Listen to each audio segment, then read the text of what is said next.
The brass keys began to tremble before the carriage wheels reached the door. Lady Verity Harrow, Duchess of Fairborne, stood in the entrance hall of Fairborne House with one gloved hand resting against the marble-topped console and the other closed around the chatelaine at her waist, as if the small ring of keys had suddenly become the only steady thing in all of London. It was a grey March afternoon in 1854, the hour when callers should have been leaving cards and respectable households should have been settling into tea. Yet the footmen were not looking toward the tea tray. The housekeeper had gone pale beneath her cap. Even Mr. Pritchard, the butler, who had once received a bishop with no more emotion than he might have shown a parcel of linen, kept glancing at the front door as though something improper had already crossed the threshold. Verity had known silence all her married life. This was different. This was a silence with witnesses. The note had come 20 minutes earlier, folded once, sealed in black wax, and carried by a groom whose horse had lathered from haste. Her husband's hand had written the words with its usual disciplined slant. Her Grace will prepare the East guest chamber. I return by 4 with a lady who must not be refused shelter. For mercy's sake, ask no questions before the servants. Sebastian had never begged mercy from anyone. He had demanded obedience, offered judgment, issued instructions, and sent courteous replies in a hand so controlled it made even affection look like a matter of estate management. But mercy was not a word the Duke of Fairborne used. Not with his tenants, not with Parliament, not with his wife. Verity had read the note once. Then twice. On the third reading, the paper had seemed to cool between her fingers. Her Grace. Mrs. Dallow, the housekeeper, asked softly from the foot of the staircase. The East guest chamber is aired, Verity said. Her voice sounded calm enough to belong to a woman who had not just felt the floor tilt beneath her. Fresh sheets. A fire. Warm water prepared but not sent up until requested. Tell cook to hold a light supper that can be taken privately. Mrs. Dallow hesitated. And the nursery, Your Grace? The question touched the air and vanished into it. Verity looked at the housekeeper. She did not allow her face to change. No one has asked for the nursery. No, Your Grace. Then no one will prepare it. The housekeeper lowered her eyes, ashamed of having asked and relieved to be corrected. Verity turned toward the silver tray where the morning's neglected cards lay stacked in a neat fan. Lady Whitcomb. The Marchioness of Vane. Lady Henrietta Vale. Women who would smile over chocolate and ruin a reputation before the second cup. If they knew of the note, they would already be composing their pity. Poor Duchess. Poor barren Duchess. Poor useful, dutiful, silent Lady Fairborne, who had kept the keys but never the Duke's heart. Verity drew a slow breath and felt the tiny teeth of the keys press through her glove. There were 18 of them on the ring. The great front door. The linen rooms. The silver closet. The east study. The still room. The locked cabinet where old household accounts slept beneath dust and blue ribbon. The key to the conservatory had been added by her own request 3 years ago, when she still believed that flowers could soften a house where tenderness had never taken root. Sebastian had noticed the new key the following morning at breakfast and said only, "You are fond of repairs." She had answered, "I am fond of keeping things alive." He had looked up then.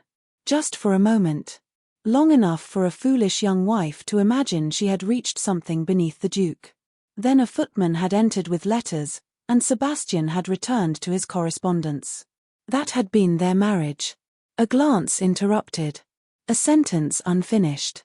A woman becoming necessary in every way except the one she had once desired.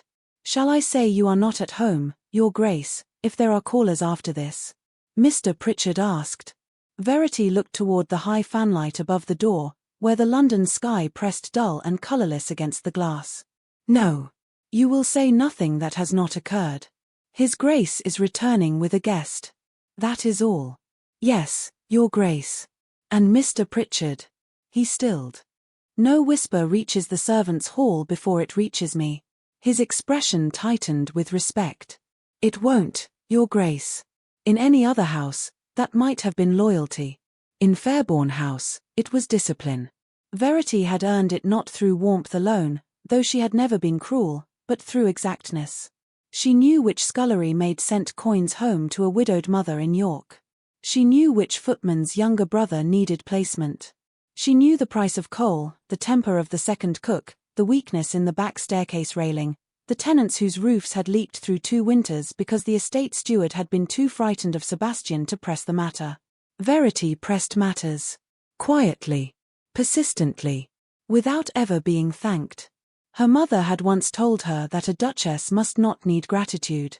Verity had believed her. At 19, standing beneath orange blossoms in a chapel crowded with titles, she had believed almost everything. She had believed Sebastian's distance was dignity. She had believed his restraint was grief, or perhaps shyness hidden beneath rank. She had believed that a woman could make a home inside a marriage by patience alone. 7 years had corrected her with exquisite manners. The Fairborne title gave her precedence, diamonds, a London house, and a country estate in Kent where the lawns rolled away like green silk. It had not given her a husband who looked for her in a crowded room. It had not given her a child.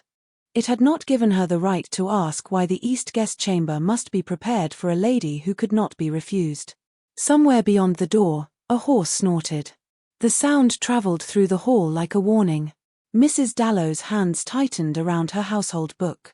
Mr. Pritchard stepped forward. Verity did not move. There were moments when a woman's dignity consisted of fleeing. There were others when it consisted of remaining exactly where insult expected her to tremble. "Your Grace," Mrs. Dallow whispered. "You need not receive her here."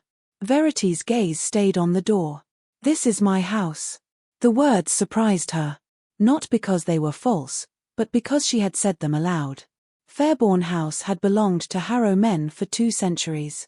Its portraits were stern with male entitlement. Its rooms remembered duchesses only by needlework, porcelain, and the names of sons they had produced. Yet Verity had held this house together with ledgers, keys, letters, and 100 small decisions no one noticed because nothing collapsed. If that did not make a place hers, then perhaps nothing did. The wheels stopped. A footman opened the door before the bell could be rung. Cold air entered first, carrying the damp smell of London streets and rain on leather. Then Sebastian appeared on the threshold. The Duke of Fairborne was tall, dark-haired, and composed in the severe black of a gentleman who never needed ornament to remind a room of his rank. Travel had left mud on his boots and a faint crease near his mouth, but nothing softened him. Nothing ever seemed to. His gaze found Verity at once. For 1 suspended second, husband and wife looked at each other across the length of the marble hall. Something like warning moved through his eyes. Not guilt exactly. Not tenderness. Something held under iron. "Verity," he said. He rarely used her name before servants. The sound of it struck harder than it should have. "Your Grace," she answered, because titles were safer than wounds. Behind him, a woman's gloved hand appeared on the carriage rail. Sebastian turned, and the motion itself told Verity more than the note had. It was careful. Too careful. The kind of care a man offered when all of London might soon claim he owed it. The woman descended slowly, wrapped in a dove-grey travelling cloak trimmed with dark fur. She had fair hair arranged beneath a bonnet, a small mouth shaped for helplessness, and one hand curved protectively over the unmistakable swell beneath her cloak. Verity heard Mrs. Dallow draw in a breath. The footman forgot to close the door. The cold came in freely now. The pregnant woman lifted her eyes to Verity, and in their pale brightness there was fatigue, fear, and something sharper that disappeared almost as soon as it came. Sebastian stepped beside her, not touching her, yet close enough that every servant in the hall would remember the distance. "This is Mrs. Lydia Cresswell," he said. "She will be staying under my protection until the matter is settled." The keys at Verity's waist gave one small, treacherous sound. Lydia Cresswell looked at them. Then she looked at the Duchess of Fairborne and smiled as if she had found the lock she had come to open. For 1 heartbeat after Sebastian spoke, no one in the marble hall moved. Even the draught from the open door seemed to pause around Mrs. Lydia Cresswell, as if the house itself had drawn in a breath and decided not to release it.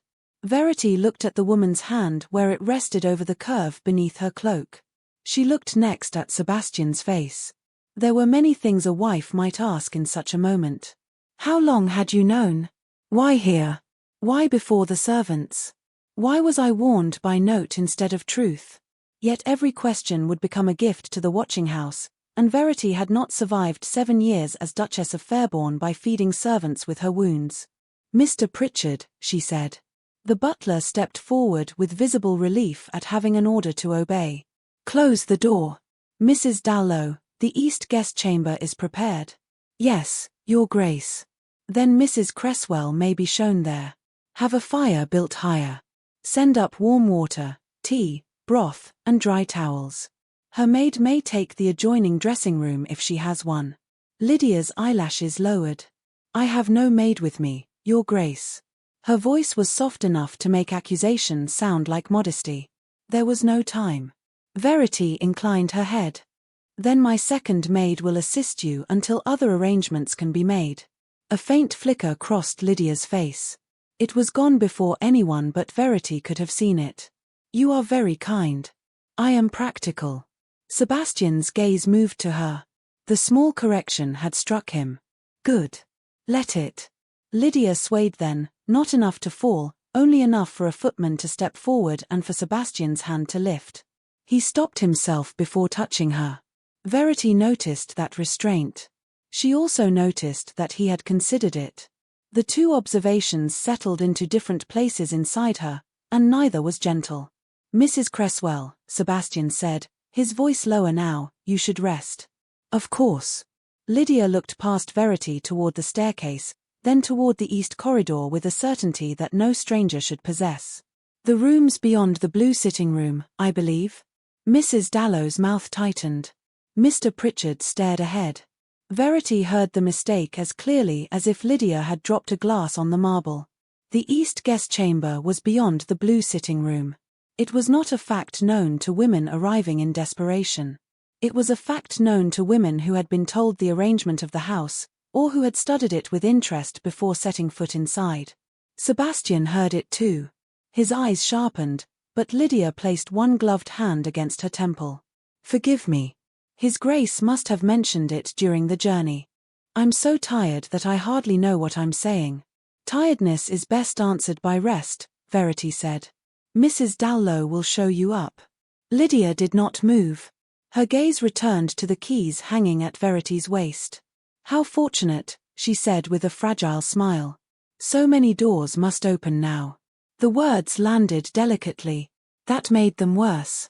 Verity felt Mrs. Dallow stiffen, as if the housekeeper herself had been struck. Sebastian's jaw tightened. "Mrs. Cresswell." Lydia's smile trembled. "I meant only that I am grateful, Your Grace. I don't wish to be a burden." It was an artful sentence. It placed Sebastian in the role of protector, Verity in the role of possible cruelty, and Lydia in the role of helpless woman before the echo had left the hall. Verity had seen ladies do less damage with sharper weapons. She stepped aside. "You are a guest beneath this roof. You will be treated accordingly." "And the nursery?" Lydia asked. This time even Sebastian turned fully toward her. Verity did not blink. The silence that followed was no longer shocked. It was listening. "The nursery?" Verity repeated.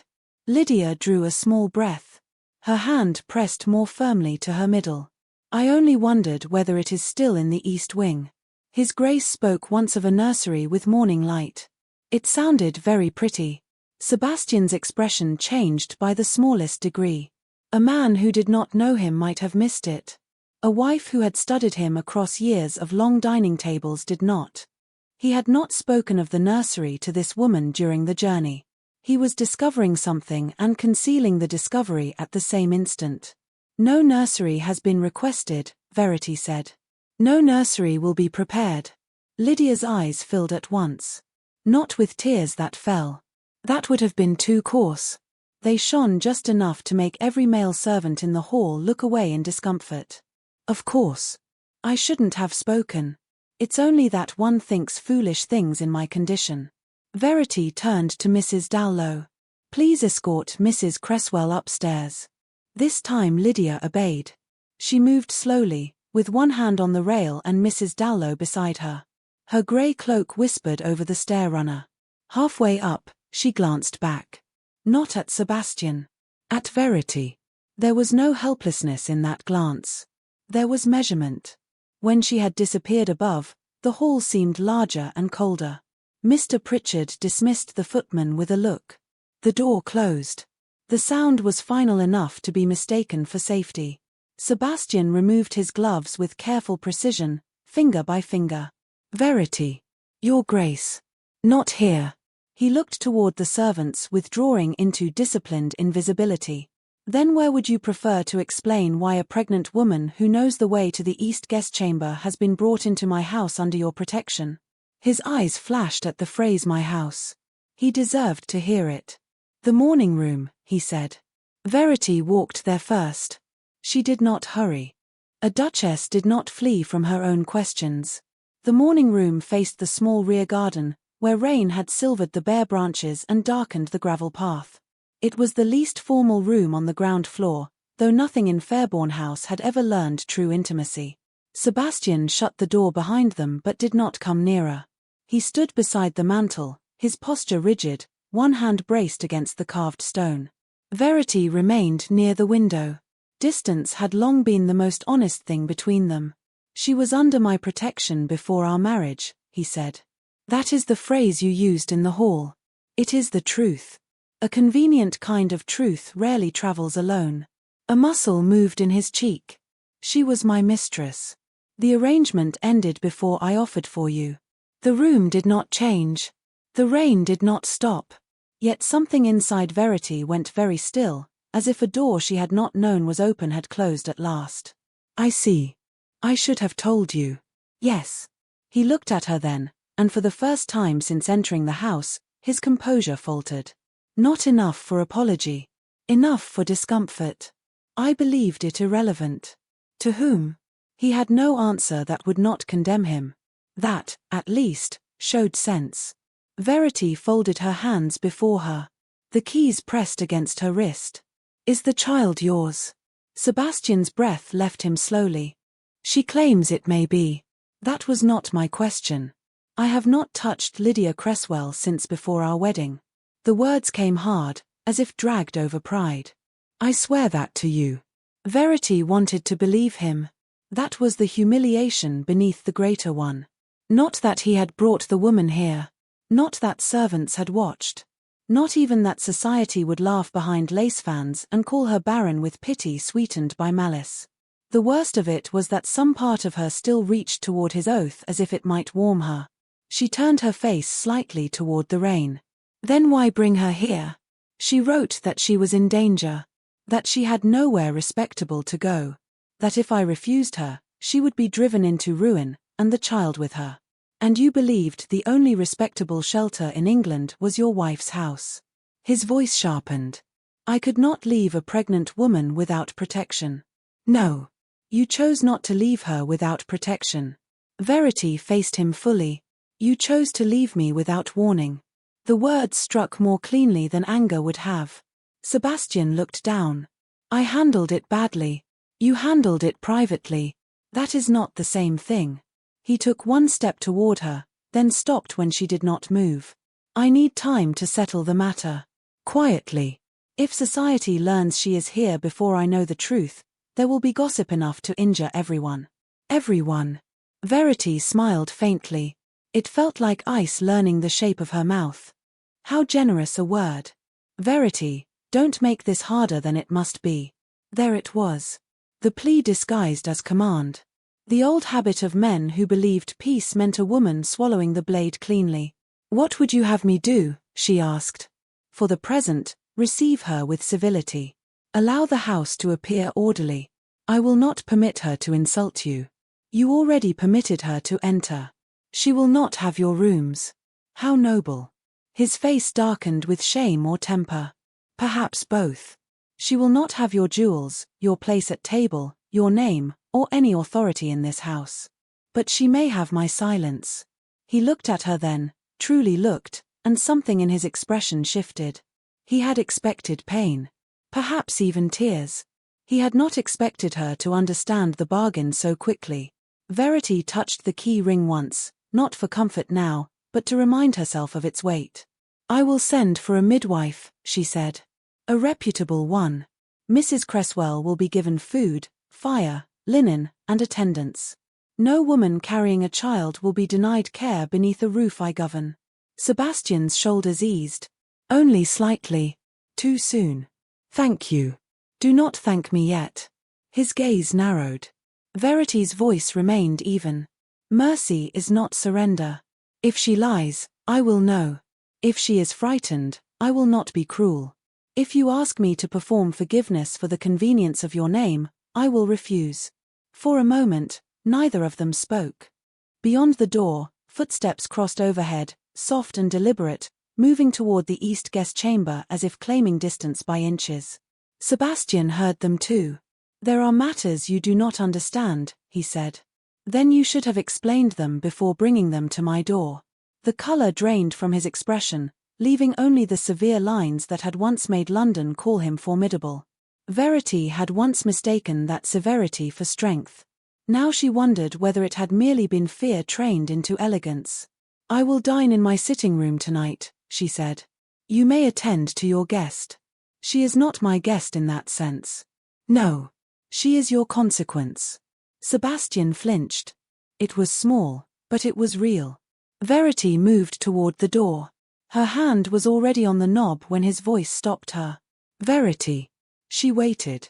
I never meant to shame you. She looked back at him. He stood alone by the mantel, tall and powerful and too late by years. Intentions are private things, Your Grace. Shame rarely is. Then she opened the door and stepped into the hall, where the house watched without appearing to watch. Above stairs, a bell rang from the east guest chamber. It was not Verity's bell. Yet every servant looked instinctively to her for the answer. Verity lifted her chin. Mrs. Dowlow, she said, calm enough for the walls to believe her. See what Mrs. Cresswell requires. The housekeeper curtsied and went. Verity remained beneath the chandelier, her keys bright against the dark silk of her gown, and for the first time since the carriage arrived, she understood that the woman upstairs had not come merely seeking shelter. She had come seeking doors. And somehow, she had known exactly which ones mattered. By 7 o'clock, Fairborne House had learned to breathe around a scandal. It did not breathe naturally. Doors closed too softly. Footsteps halted too quickly when Verity passed. The east guest chamber had consumed the attention of the upper servants, yet every tray, message, and whispered instruction still found its way to her as if the house knew no other center. Mrs. Cresswell had requested barley water, then more pillows, then a screen moved from the blue sitting room because the firelight troubled her eyes. She had asked whether the Duchess's second maid might remain nearby in case she felt faint. She had asked whether His Grace preferred dinner in the dining room or near her chamber. Each request had been wrapped in weakness. Each one had reached Verity like a silk ribbon pulled tighter around the throat. Verity answered all of them with civility. She sent the water. She sent the pillows. She sent the screen. She did not send her husband. At 8, she sat alone in her private sitting room with a tray untouched before her and the brass keys still at her waist. The candles had burned low enough to gild the edges of the ledger open on the desk. It was the household account for the previous quarter, written in her own careful hand. Coal. Linen. Repairs to the back staircase. £3 advanced to a footman whose sister had died in childbirth. £16 saved by renegotiating the Kent dairy contract. The figures should have steadied her. They always had before. Numbers did not flatter. Numbers did not pity. Numbers told the truth if one had courage enough to read them. Tonight, even numbers looked like evidence of a life spent maintaining a house that could be turned against her in a single afternoon. A knock sounded. Not the light tap of a maid. Not the firm announcement of a butler. She knew Sebastian's knock because he had used it for 7 years on the rare occasions he came to her rooms. 2 measured sounds. Permission requested by a man accustomed to entry. Come in, she said. He entered without ceremony, though he stopped just inside the door as if the threshold had gained power since morning. He had changed for dinner, but he had not dined. Verity could tell by the untouched stiffness in his expression and the tight line of his mouth. His black coat was immaculate. His composure was not. You sent no word about dinner, he said. I said I would dine here. His gaze moved to the tray. You have not. That does not alter the accuracy of my statement. A faint impatience crossed his face and vanished beneath control. This cannot continue in silence. Verity closed the ledger. I agree. Something in him eased, as if he mistook agreement for surrender. Then you understand why appearances must be preserved for the next few days. I have sent for Latham, my solicitor. Until he has spoken with Mrs. Cresswell and made inquiries, the household must appear settled. No disturbance. No visible division between us. No visible division, she repeated. There is already a pregnant woman in the east guest chamber. Verity. His voice roughened. I'm asking you to help me prevent harm. To whom? To everyone involved. Again that generous word. He looked toward the darkened window. The rain had stopped, leaving London blurred behind the glass. If she carries my child, there are obligations. And if she does not, then she has lied to me in a matter no woman should use as a weapon. But in either case, I am to stand beside you and look gracious. For the present. He took one step nearer. I don't ask it lightly. No, Verity said. You ask it because you have always trusted my dignity more than your own judgment. He stilled. The words had not been loud. They did not need to be. That is unjust. Is it? She rose, and the keys gave their familiar faint chime. When your steward failed to repair the tenant roofs, you trusted me to notice. When your aunt offended half of Kent, you trusted me to smooth it. When your accounts were careless, you trusted me to mend them without embarrassing the Duke of Fairborne. When your former mistress wrote to you carrying a scandal beneath her cloak, you trusted me to receive her before you had given me truth. His face lost color in degrees. I did not think of it in that fashion. That has been the difficulty. The room fell silent around them. Beyond the walls, somewhere above, Mrs. Cresswell's bell rang once. Neither moved. Verity looked down at the keys. 18 keys, worn bright by 7 years of use. They had hung at her waist through dinners where Sebastian spoke more to guests than to his wife, through mornings when she answered tradesmen and tenants while he rode in Hyde Park, through evenings when she signed household instructions beneath a name that gave her rank but not tenderness.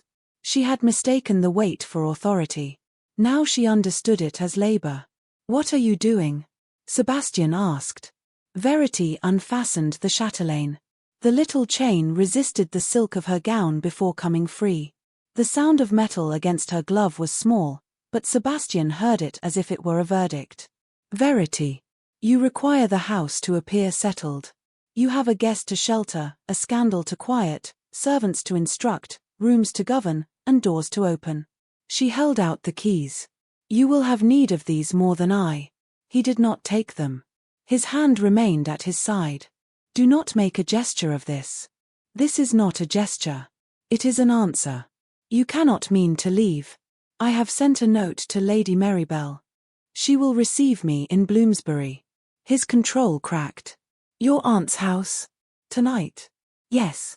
That will create precisely the gossip I am trying to prevent. No. It will reveal the truth you hoped to hide behind my posture. He crossed the distance then, stopping close enough that she could see the strain around his eyes. I'm not asking you to forgive me tonight. You are asking me to perform forgiveness by remaining under the same roof as the woman who has entered it under your protection. She is with child. Then care for her. Verity placed the keys in his palm. His fingers closed by instinct. The brass looked wrong against his glove. Too domestic. Too honest. But do not ask me to stand at the foot of my own staircase and teach every servant in this house that a duchess must smile when her place is made negotiable. Sebastian stared at the keys, then at her. Where is the small cabinet key?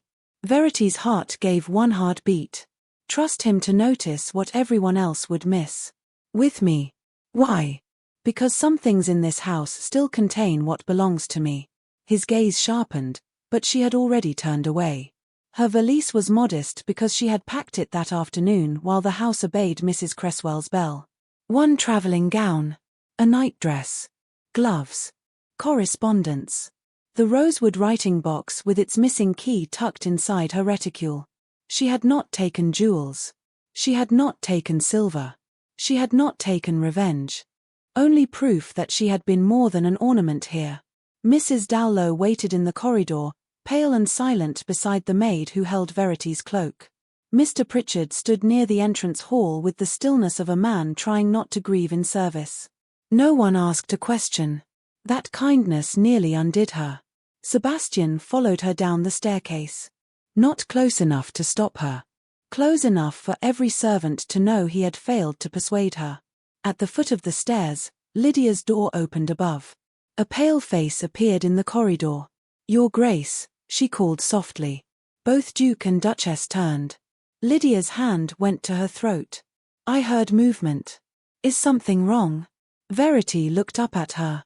The other woman wore a wrapper of borrowed lace, and the firelight behind her made her look almost saintly. Almost.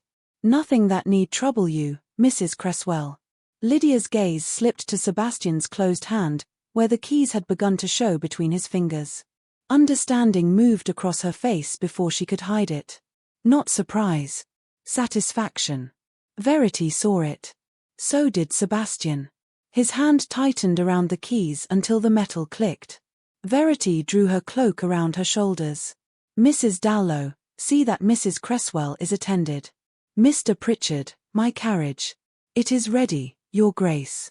Sebastian's voice lowered behind her. "Verity, don't do this in anger." She paused at the open door. Night air touched her face, cold and clean after the candle-heavy hall. "If I were angry, I might stay and teach this house what anger can burn. I am leaving because I remember what dignity must preserve." For a moment, the only sound was the rain dripping from the iron railings. Then Verity stepped into the carriage. Her maid climbed in after her. Sebastian came down the steps as if he might follow, but Mr. Pritchard stood aside only after the door had closed. Through the window, Verity saw her husband standing beneath the lamps of Fairborne House, the keys in his hand, the pregnant woman's shadow above him in the east window. The carriage moved. London gathered around her in wet stone, lamplight, and whispers not yet spoken. She did not weep until the house vanished behind the corner, and even then, she did so silently, because the maid beside her loved her enough to look away. By 9, Lady Marybelle Alden had received her without a single foolish question.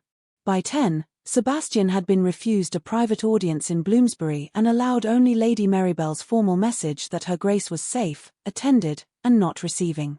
By 11, back in the library of Fairborne House, the Duke of Fairborne opened the household ledgers his wife had left behind. He read until the candles guttered.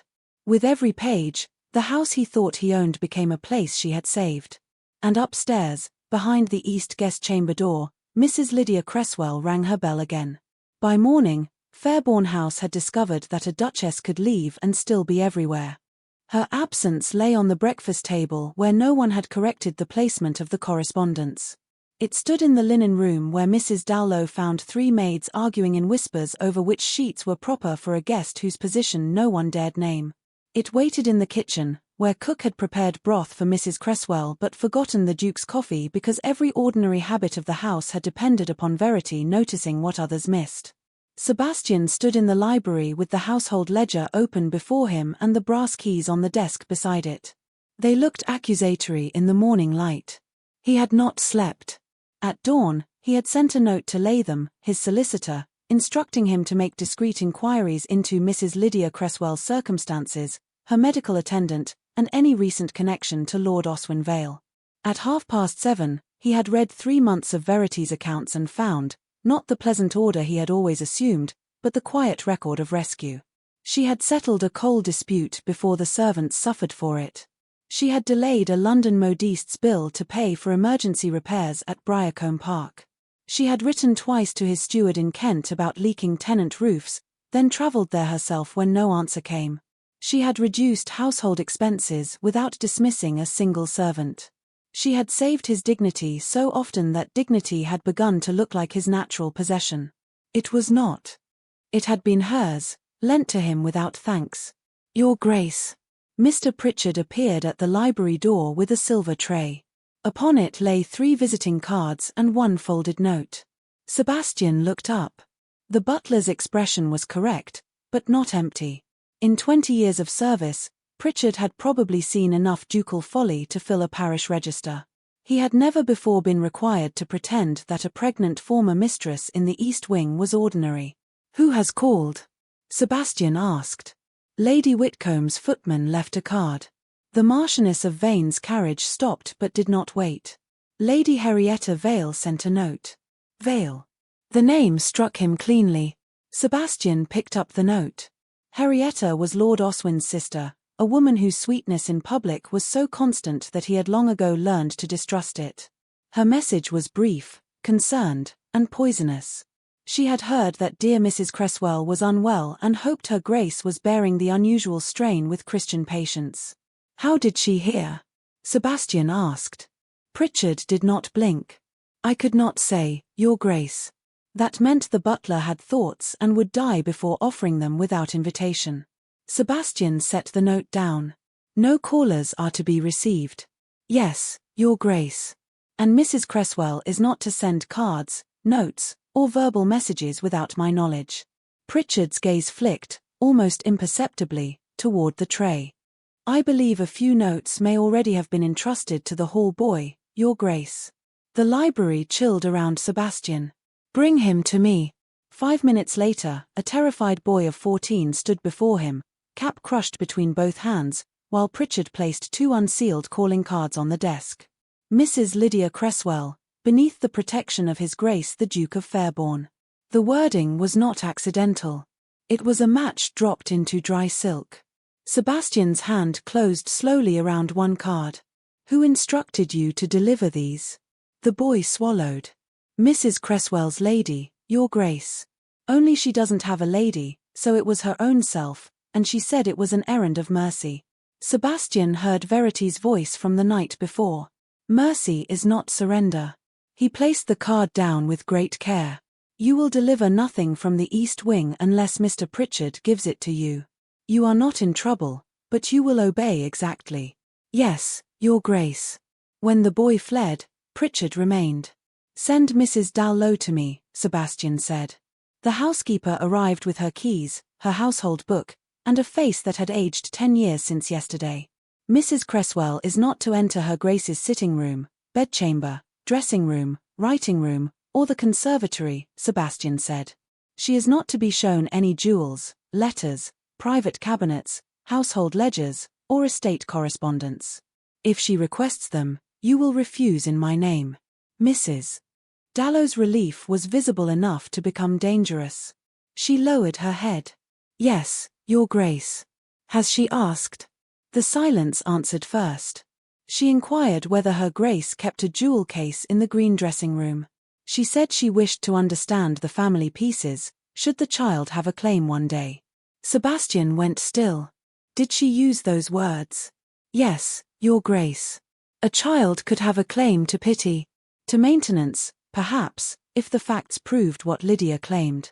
But not to the Fairborne jewels, not to the duchy, not to Verity's place. The audacity would have been laughable if it had not been staged in his wife's house, under his own protection. She will not ask again, he said. Mrs. Dallow curtsied, but before she could leave, a bell rang upstairs. Once. Twice. A delicate demand. Sebastian looked toward the ceiling. If Mrs. Cresswell requires broth, pillows, or medical attendance, provide them. If she requires authority, she may address herself to me. Yes, Your Grace. The housekeeper left. Sebastian remained beside the desk, looking down at the mangled card in his hand. He had believed himself a man capable of command. Yet in less than one day, Verity's absence had revealed that he had never commanded this house at all. He had occupied its highest room while she kept the foundations from cracking. At 10, Latham arrived with wet boots, a sober expression, and the faint smell of cold air clinging to his coat. He was a lean man of 50 with grey hair and the cautious eyes of a solicitor who had preserved too many titled families from their own arrogance. Sebastian offered no tea. Tell me what you found. Latham opened his leather case.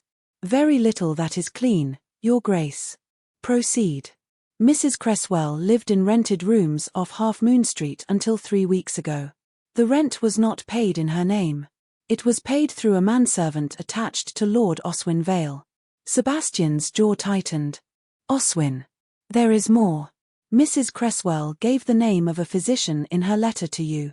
Dr. Merriweather of Bloomsbury. No such man appears in the medical directory, and I found no one by that name at the address she supplied. A midwife. There may be one. I have sent a clerk to ask discreetly. Latham placed a folded receipt on the desk. This was paid to an apothecary for tonics and laudanum, though whether for Mrs. Cresswell or another person, I cannot yet say. The date is of interest. Sebastian picked it up. April 19th of the previous year. He stared at it. I was at Briarcombe Park. Yes, Your Grace. According to your steward's entry, you arrived there on April 17th and remained through the 21st due to a tenant fire. Sebastian remembered that week. Smoke over the south field. Verity in a dark travelling cloak, speaking with the steward while rain clung to her bonnet. He had been irritated that she had come. He had thought it unnecessary.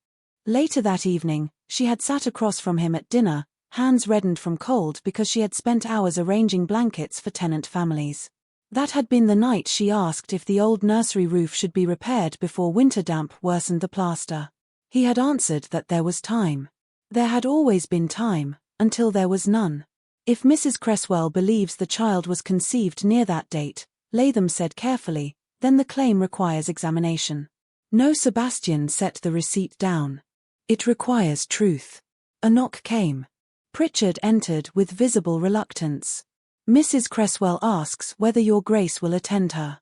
She says the child has been restless and that she has distressing matters to discuss. Sebastian looked at Latham. Remain. When Lydia entered the library 10 minutes later, supported by Mrs. Dowlow but walking strongly enough when she thought no one noticed, her eyes found the solicitor before they found the Duke. Fear touched her face. Then calculation covered it. Sebastian, she whispered. I'm sorry to disturb you. The use of his Christian name in front of servants landed exactly as she intended. Mrs. Dowlow lowered her eyes. Latham's expression became paper. Sebastian's voice cooled. You will address me as Your Grace in this house. Lydia's lips parted. Of course. I forgot myself. You have done so often since arriving. Colour rose in her cheeks, but she kept her hand on her middle. I only wished to speak before strangers make my situation uglier than it already is. If you would acknowledge the child now, even privately, it would quiet so much fear. Would it? You know how people talk. They will blame Her Grace for leaving. They will blame me for surviving. They will say the child is shame itself unless you give it your name. Sebastian's eyes did not leave her face. My name is not a blanket to be thrown over uncertainty. Her softness thinned. You were not always so cold to me. And you were not always so familiar with the east wing of my house. She flinched. It was enough. Not confession. Not proof. Enough to show the blade beneath the lace. Sebastian picked up the calling card. You will send no more of these. Lydia stared at it. For the first time, anger broke through her helplessness. I'm alone. You are sheltered, fed, and attended. That is not alone. And the Duchess, she asked. Will she return to preside over my disgrace? The Duchess will decide where she wishes to be. It cost him to say it. Latham noticed. Lydia did too. Her gaze sharpened, then softened again. You will need her. Society believes wives before women like me, unless men of rank say otherwise. Then I had better learn what I am saying before I speak. He turned to Mrs. Dowlow. Escort Mrs. Cresswell back to her chamber. Lydia looked as if she might refuse. Then Latham closed his case with a quiet click, and she understood that the room had shifted beyond performance. She allowed herself to be led out. By noon, Sebastian was in a carriage to Bloomsbury. Lady Marybelle Alden received him in a drawing-room that smelled of lavender, old books, and disapproval polished to a shine. Verity sat beside the window in a plain dark gown, composed enough to make his chest ache. Her aunt occupied the chair between them like a small, elegant fortress. You may speak, Lady Marybelle said, but not privately. Sebastian looked at his wife. I found irregularities. In Mrs. Cresswell's story? Verity asked. Yes. And in my own blindness. Her face did not soften. It was not cruelty. It was caution earned at his expense. Then continue looking. He bowed his head once. I will. Good. No forgiveness. No return. Not yet. As he left, he saw on the table beside her a small rosewood writing box with a brass lock. The missing key was not in his hand.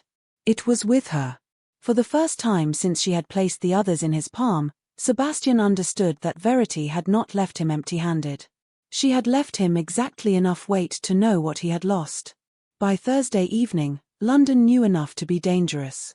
It did not know the truth, which would have required patience, evidence, and a conscience, but it knew that the Duchess of Fairborne had left her husband's house the same night a pregnant woman entered it. That was sufficient for drawing rooms, carriage rides, milliners, and opera boxes. By 8:30, when Lady Marybelle Alden's carriage stopped before Her Majesty's Theatre, Verity could feel the rumour waiting for her beneath the lamps. It wore silk. It carried fans. It smiled with all its teeth hidden. We may still go home, Lady Marybelle said, not because she wished to retreat, but because she believed every woman deserved the dignity of choosing her battlefield. Verity looked through the carriage window at the entrance, where gentlemen in dark coats handed down ladies glittering with diamonds and judgment. If I remain hidden, they will write the story without me. Her aunt's eyes softened. Then we shall give them very little ink. Verity almost smiled. She wore dark blue silk with no jewels except a narrow pearl comb and her wedding ring. The absence of the keys at her waist felt stranger than the whispers. For 7 years, their weight had announced duty before she entered a room. Tonight there was only the clean fall of silk and the small rosewood key tucked safely inside her reticule, cool against her glove. Lady Marybelle stepped down first. Verity followed. Conversation altered at once. It did not stop. That would have been honest. It thinned, shifted, and bent around her like smoke avoiding a flame. Lady Whitcomb saw her and lifted her brows with perfect theatrical pity. The Marchioness of Vane murmured behind her fan. A younger woman stared openly until her mother pinched her arm. Verity walked through them with her head level, aware of every eye and beholden to none. At the staircase, Lord Oswin Vale bowed with the languid grace of a man who enjoyed arriving after the damage had begun. He was fair, elegant, and mild in expression, with the kind of softness that made cruelty seem accidental. "Duchess," he said. "How brave of you to come out." Verity paused. "How strange of you to call it bravery, Lord Oswin. I had believed attending the opera required only a ticket." Lady Marybelle made a sound that might have been a cough. Oswin's smile held, but his eyes cooled. "Of course. One only means that society can be unkind. Then one should be careful not to assist it." She moved past him before he could answer. In the Fairborne box, the red velvet chairs waited like a formal accusation. Verity sat where a duchess should sit, visible but not displayed, with Lady Marybelle on her left. The orchestra tuned below, each note rising into the gold and shadow of the theatre. For 3 minutes, Verity allowed herself to think that she had endured the worst of it. Then a stir travelled through the boxes opposite. It began with one turned head, then another. A murmur lifted, bright and eager. Lady Marybelle's hand closed over her fan. "Do not look quickly," she said. Verity looked slowly. "Mrs. Lydia Cresswell stood at the entrance of Lady Henrietta Vale's box, wrapped in a pale blue gown that echoed the exact shade of Verity's wedding portrait. The mimicry was too precise to be innocent. Lydia's fair hair was dressed simply, her face arranged in tender exhaustion. One hand rested upon her middle.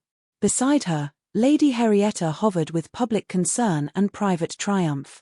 The message needed no words. The pregnant woman had not come as a hidden shame. She had come to be seen. The first act had not yet begun, but the evening had already found its drama. How did she leave the house? Verity asked softly. "If your husband does not know, he will soon," Lady Marybelle replied. Across the theatre, Lydia lowered herself into a chair with careful grace. Her gaze found Verity's. She smiled. Not broadly. Not foolishly. Just enough.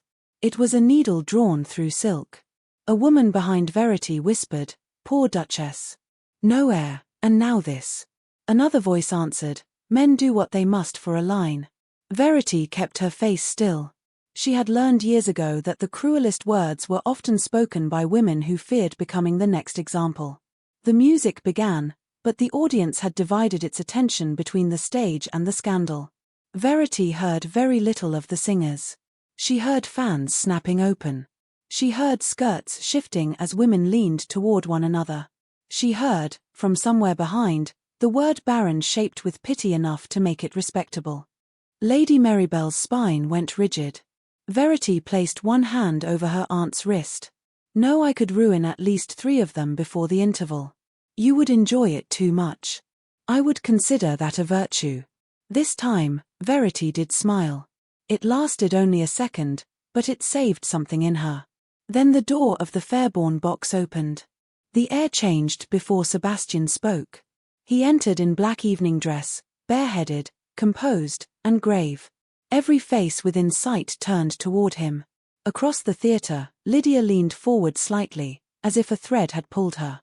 There was an empty chair in Lady Henrietta's box.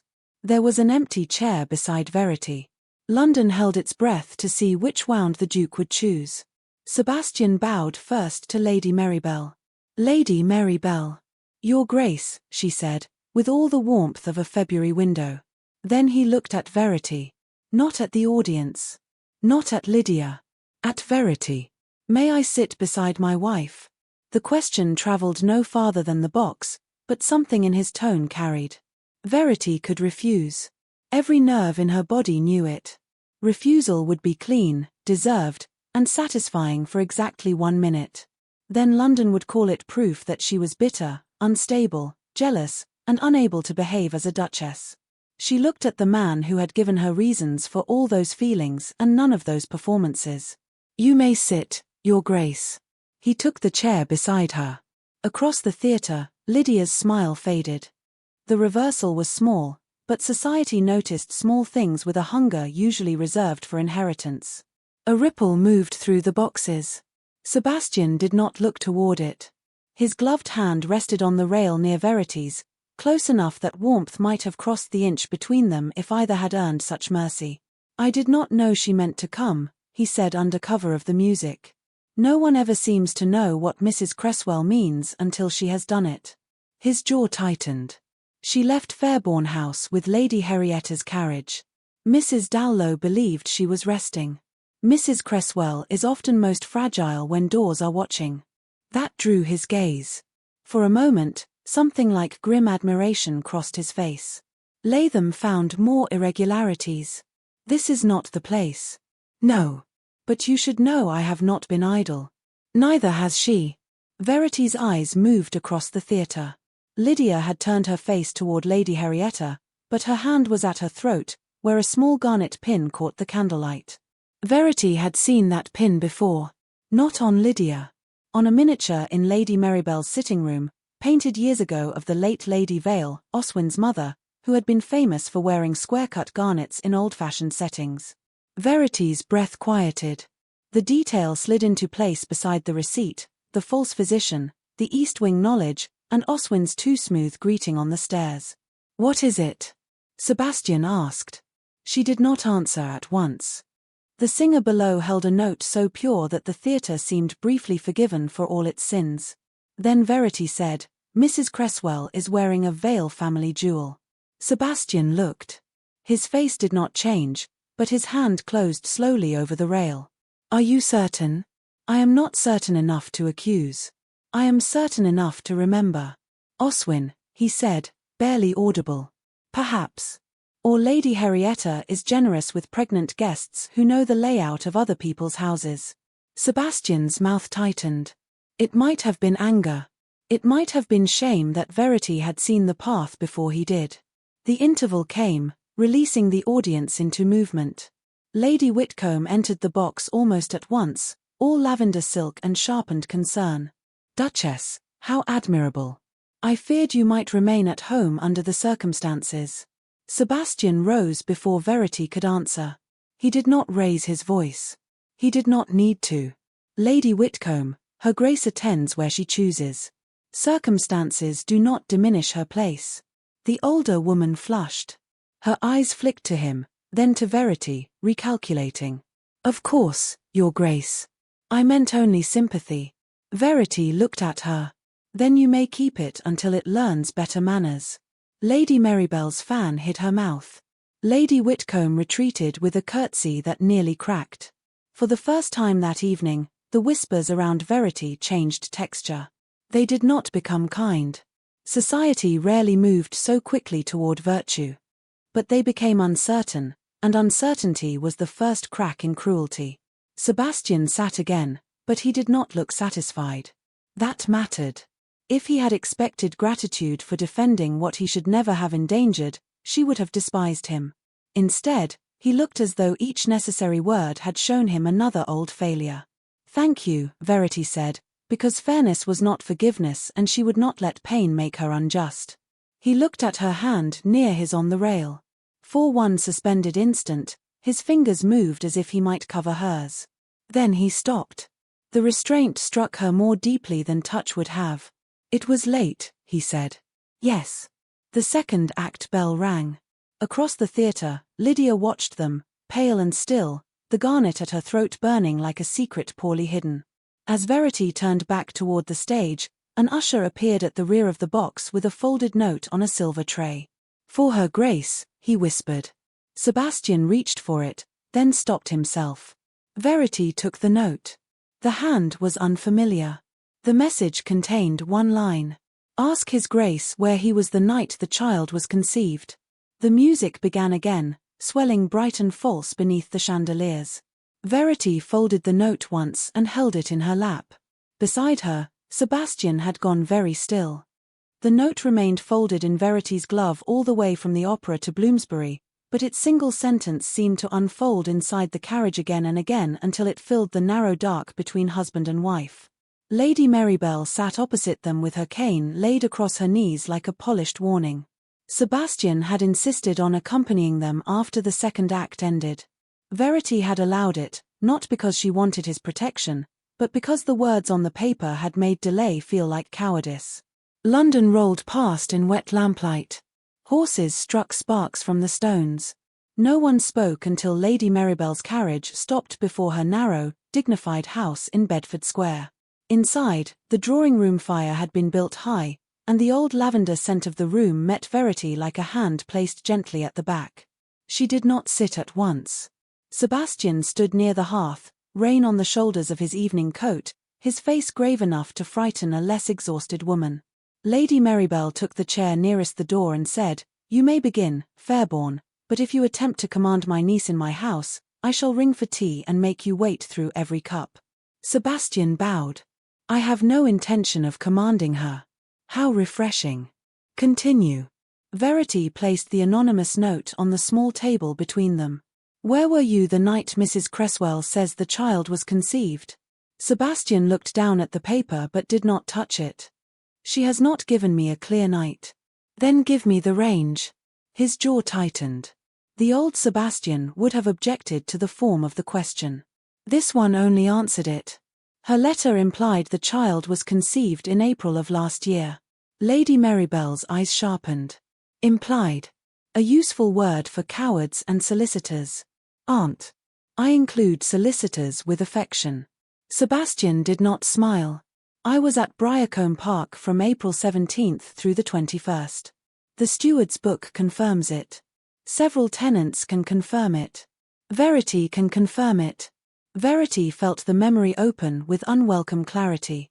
Rain across the Kent fields. Smoke in the distance.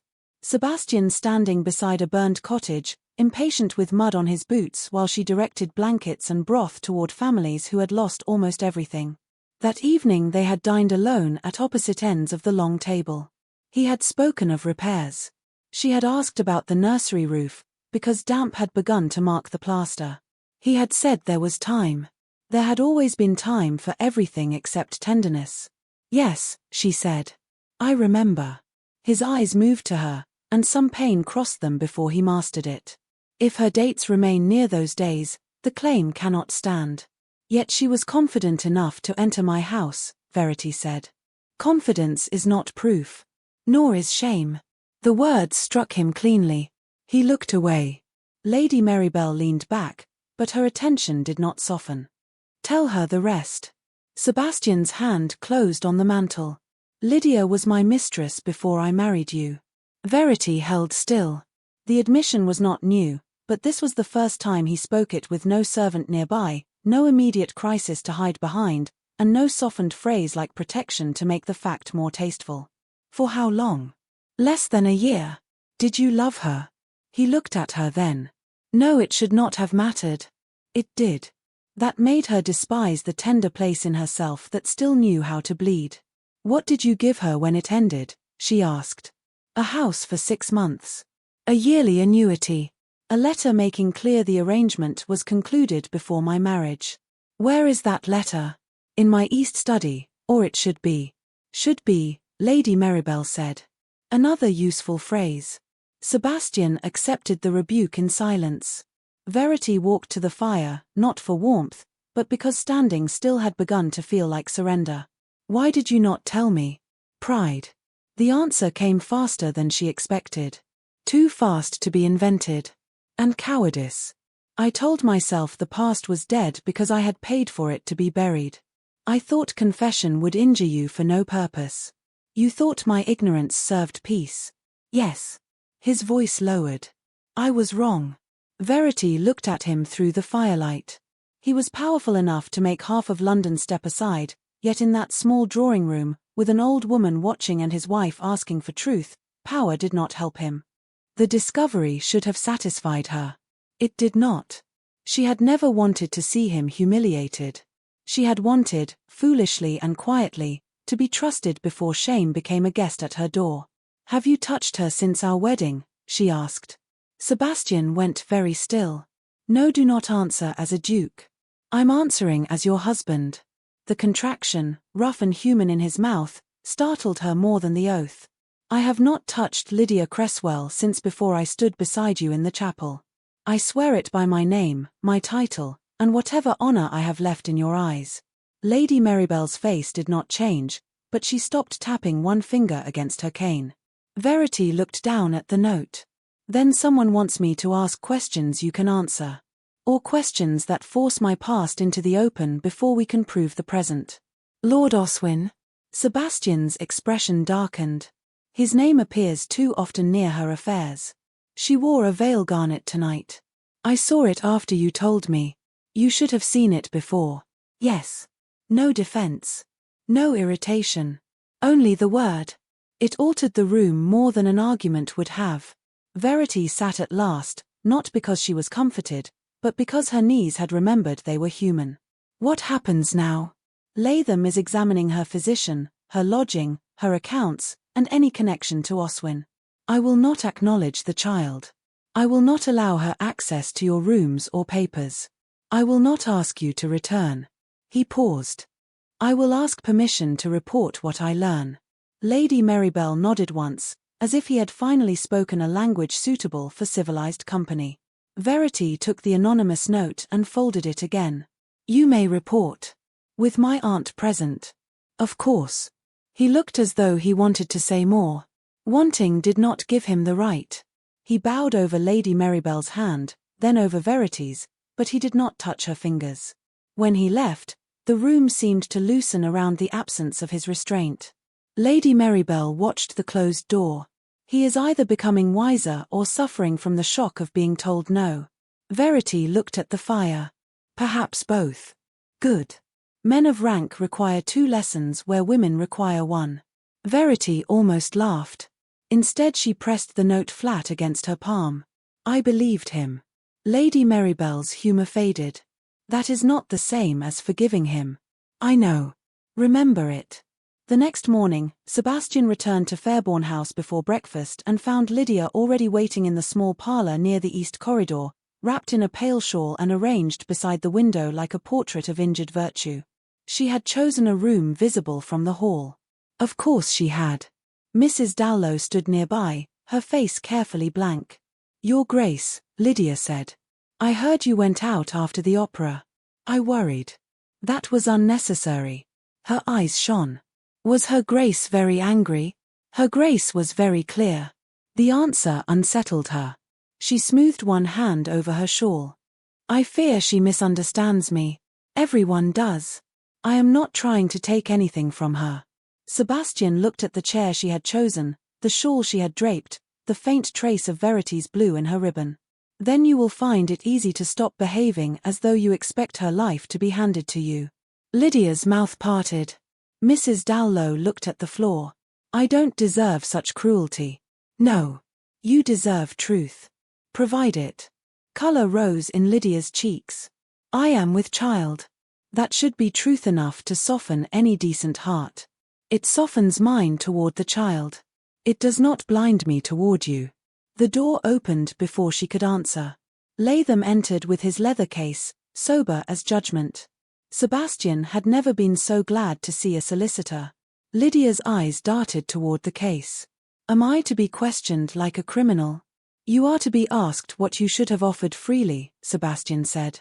The name of your physician, the date you first knew of your condition, and the person who paid your rooms in Half Moon Street.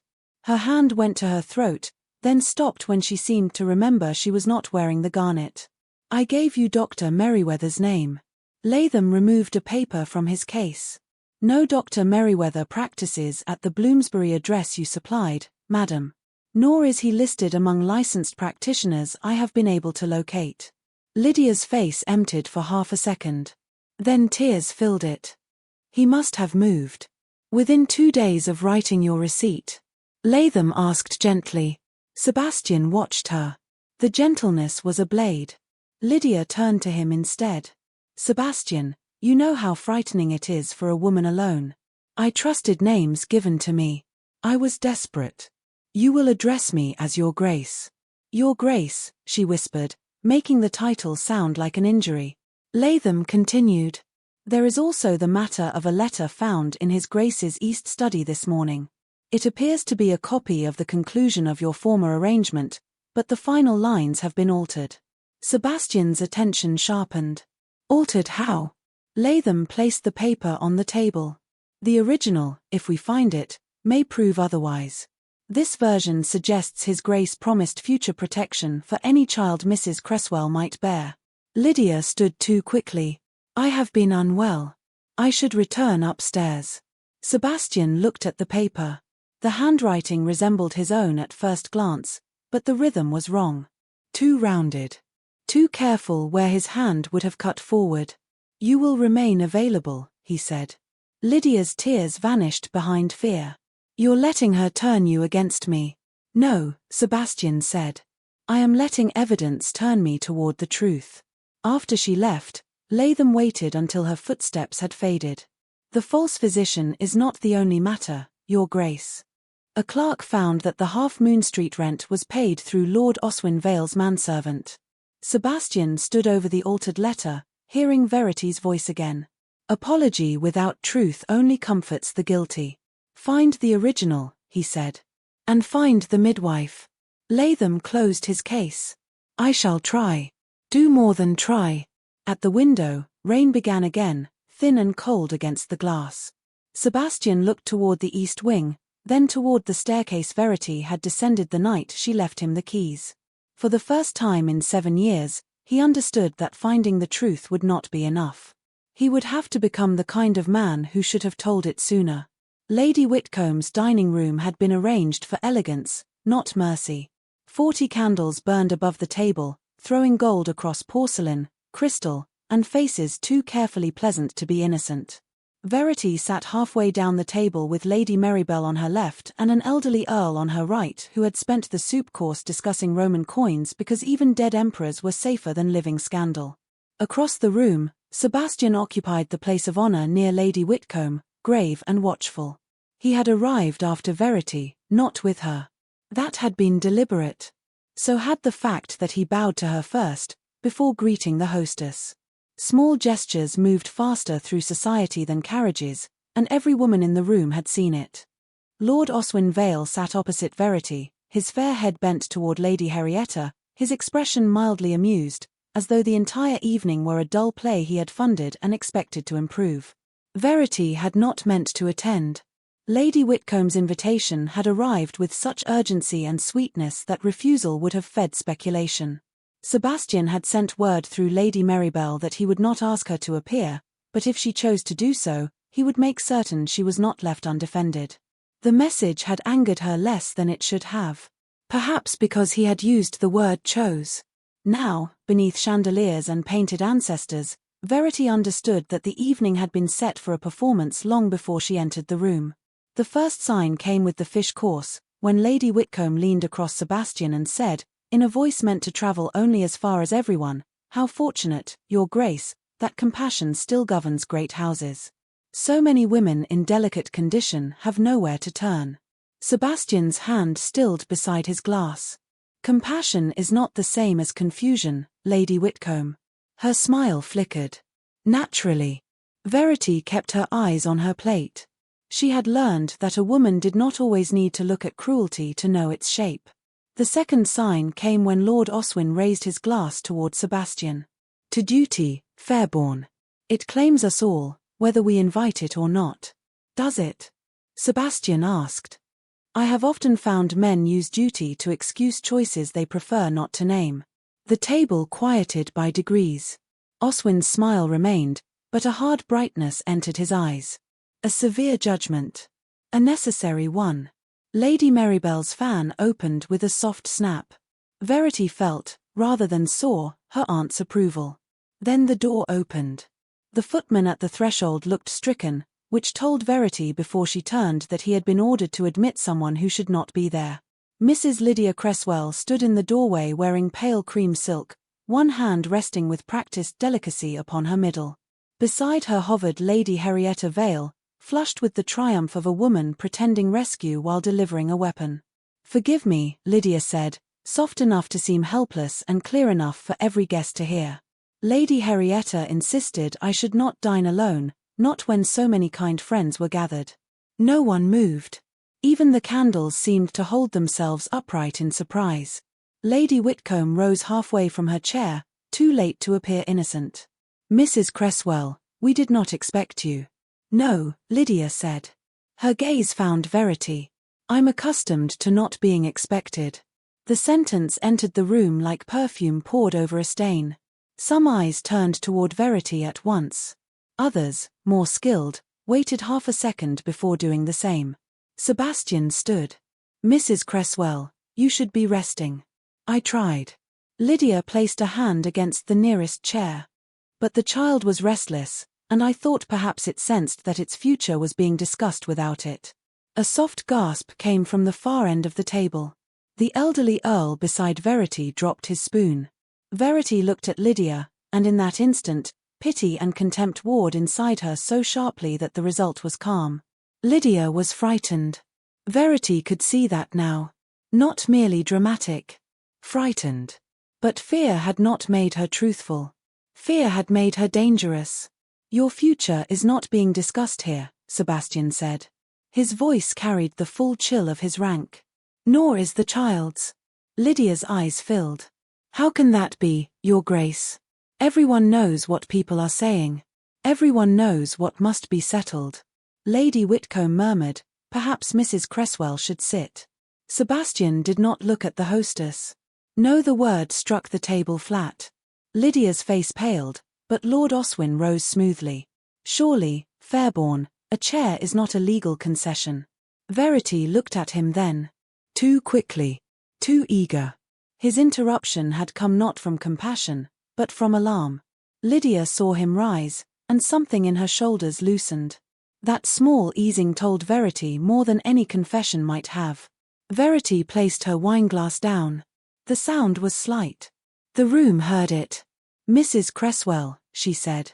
Lydia turned toward her with wary triumph, as though she had been waiting for the wounded Duchess to finally bleed in public. "Your Grace, you have spoken often of the child's future. A mother must. Then you must have considered the child's beginning." Sebastian's gaze moved to Verity. She did not look at him. "What do you mean?" Lydia asked. "The date," Verity said.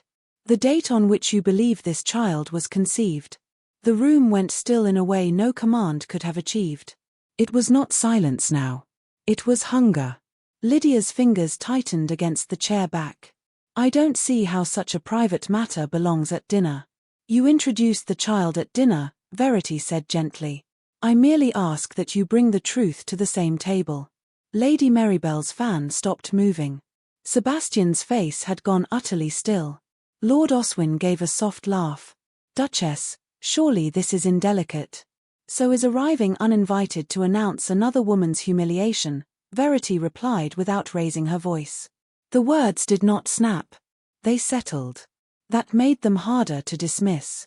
Lydia looked from Verity to Sebastian, then to Oswin. There. The smallest turn. The wrong instinct. April 19th, she said at last. Or near it. I was distressed, and dates are difficult when one is alone. Verity felt the memory rise whole. Rain on Briarcombe Fields. A burned tenant cottage. Sebastian beside her in the cold. Her own hands reddened from carrying blankets. Dinner afterward beneath the leaking plaster near the old nursery corridor. She did not need the ledger. She did not need the steward. She had been there. April 19th, she repeated. Yes. Lydia's chin lifted, as if certainty might replace accuracy. His Grace will remember. Sebastian stepped away from his chair. His gaze never left Lydia's face. I do remember April 19th. Lord Oswin moved. Not much. Just enough. Fairborne, perhaps this is best handled elsewhere. Sebastian turned his head. Sit down, Oswin. The softness vanished from Oswin's face. For one brief second, something ugly stood there before manners covered it. Saturday. Sebastian looked back to Lydia. On April 19th of last year, I was at Briarcombe Park. I had been there since the 17th and remained through the 21st because of the tenant fire at Mill Row. My steward, my tenants, and half my household can swear to it. Lydia's mouth opened. No sound came. Verity spoke before anyone else could. I was there as well. The room shifted. Not loudly. It turned its face from one story toward another. Lydia's eyes flashed with panic. Then I have mistaken the date. I told you, I was unwell. You were certain a moment ago, Verity said. Lady Whitcomb's hand pressed against her pearls. Lady Henrietta looked at her brother, and that look was not confusion. It was fear. Sebastian turned toward the table. Let there be no misunderstanding. Her Grace is my wife, the Duchess of Fairborne, and the only mistress of my house. No claim, rumor, or performance alters that fact. The words entered Verity slowly.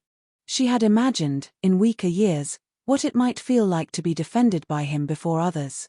She had thought it would warm her. Instead it hurt, because the defense came after the wound, and because part of her still needed it. Lydia began to cry then, silently and beautifully. I see, she whispered. A woman like me is always a liar when a duchess needs to be believed. Verity stood. No, Mrs. Cresswell. A woman like you is believed when she tells the truth. Sebastian came to Verity's side, not touching her, not claiming what he had not earned. Lady Whitcombe, he said, Her Grace and I will withdraw. Lady Whitcombe curtsied so quickly that her diamonds trembled. The guests parted as if rank itself had become visible. Verity walked beside Sebastian through the dining room, past lowered eyes, tightened mouths, and fans held too still. At the door, she looked once toward Lord Oswin. His face was composed again, but his knuckles were white around the stem of his glass. Outside, the night air struck cold and clean. In the carriage, Verity sat opposite Sebastian and kept her hands folded. For several streets, neither spoke. Then he removed his evening coat and placed it around her shoulders.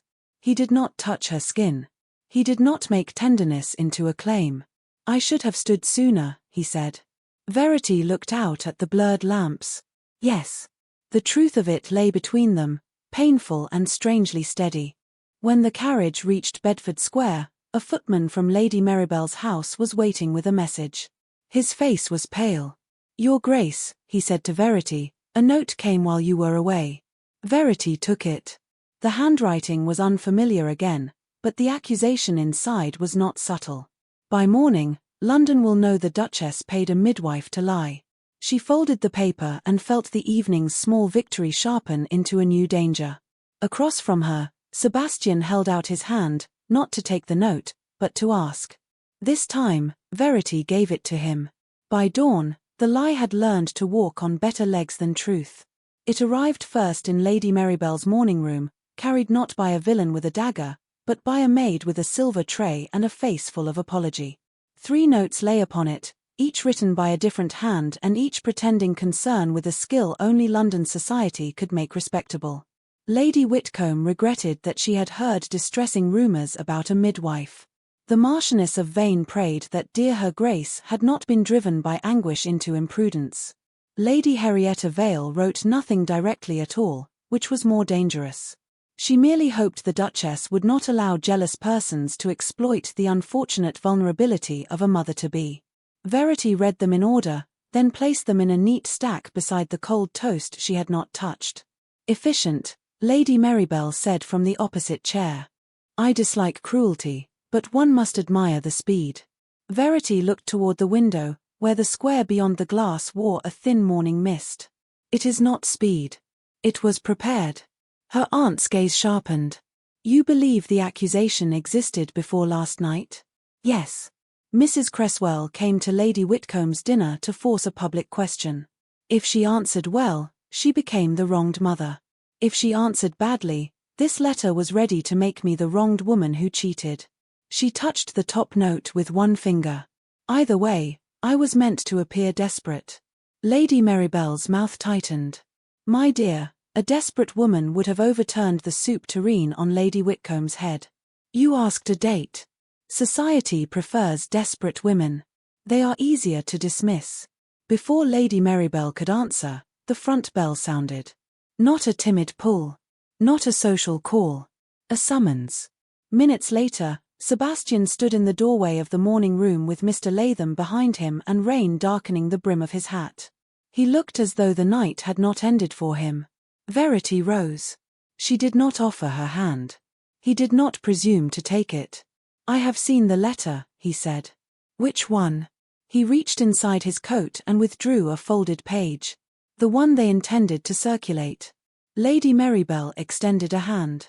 Sebastian gave it to her, but his eyes remained on Verity. It claims you paid a midwife named Mrs. Agnes Bell to swear Mrs. Cresswell could not be carrying my child. Verity's body went still. I have never heard that name. I know. 2 words. Immediate. Certain. It was the certainty that unsettled her. Not because she distrusted it, but because she had lived too long without it. Lady Marybell read the page and made a sound of elegant disgust. This is theatrical nonsense. Theatre fills seats, Latham said. Truth requires witnesses. Verity looked at the paper. Where was it found? A copy was delivered to my club before midnight, Sebastian said. Another to Lady Whitcomb. A third, I believe, to Lady Henrietta, though she will claim to have received it unwillingly. And the original? Latham opened his case and placed a second sheet on the table. Not original, but more useful. This draft came from Fairborne House. The room tightened. Verity did not touch the page. She saw the crest at once, stamped faintly at the top. Fairborne stationery. Her household. Her paper.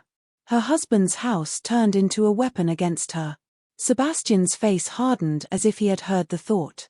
It came from the East Study. That room was locked, Verity said. After I left, yes. Before. His gaze moved to the small reticule near her chair. He knew what lay inside. The missing key to her rosewood box.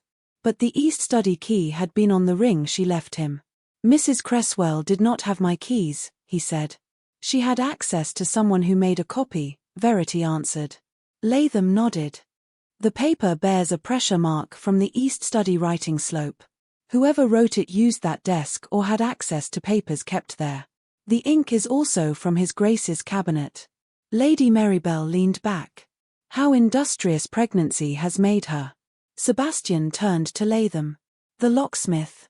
There is a man in Holborn who remembers copying a key for a gentleman's servant 3 weeks ago. The servant wore veil colours beneath a plain coat. Verity looked at Sebastian. Oswin.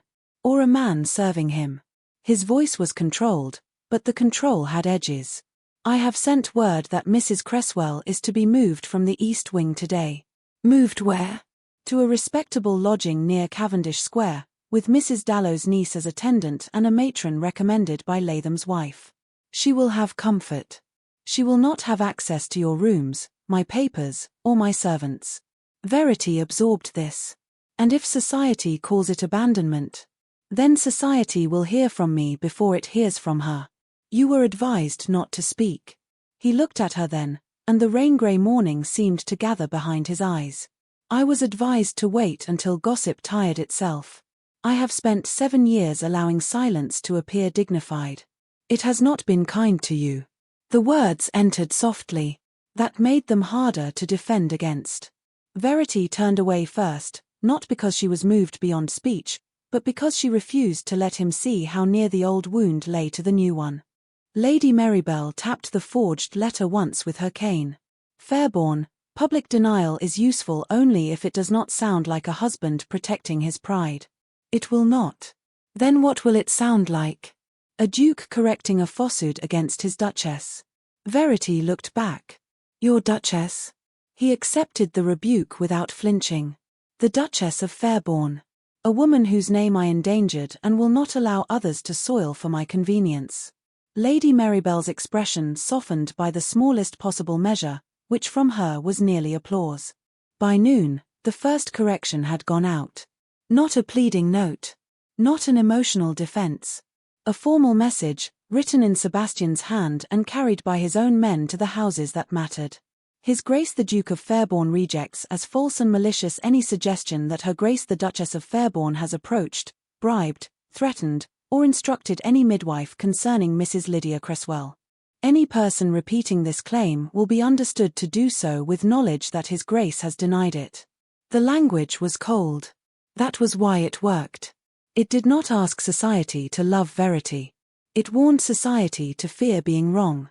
At Fairborne House, Lydia received the news while seated in the blue sitting room with a shawl around her shoulders and Lady Henrietta Vale's note hidden beneath her glove. Sebastian entered with Mrs. Dallow and Latham, leaving the door open. Lydia looked from face to face and paled. What is this? Your arrangements are changing, Sebastian said. I have secured lodging suitable to your condition. You will leave the East Wing this afternoon. Her hand flew to her middle. You're sending me away. I am removing confusion from my wife's house. Your wife left. Because I gave her cause. The admission struck the room harder than anger would have. Mrs. Dallow's eyes flickered, then lowered. Lydia's face twisted for one unguarded second before helplessness returned. I don't know what she has made you believe. This is not about what Her Grace has said. This is about what you have done. He placed the forged letter on the table. A draft of this accusation came from my East study. Lydia stared at it. I have never seen it. Then you will be relieved to have no further access to the room from which it came. Her lips parted. I am with child, Sebastian. You will address me properly. Your Grace, she whispered, making the words tremble. Please. I don't have anyone. That is untrue. Sebastian watched her carefully. You have Lord Oswin Vale, though I begin to think he has been less generous with loyalty than with instructions. She went white. There it was. Not tears. Not performance. Fear.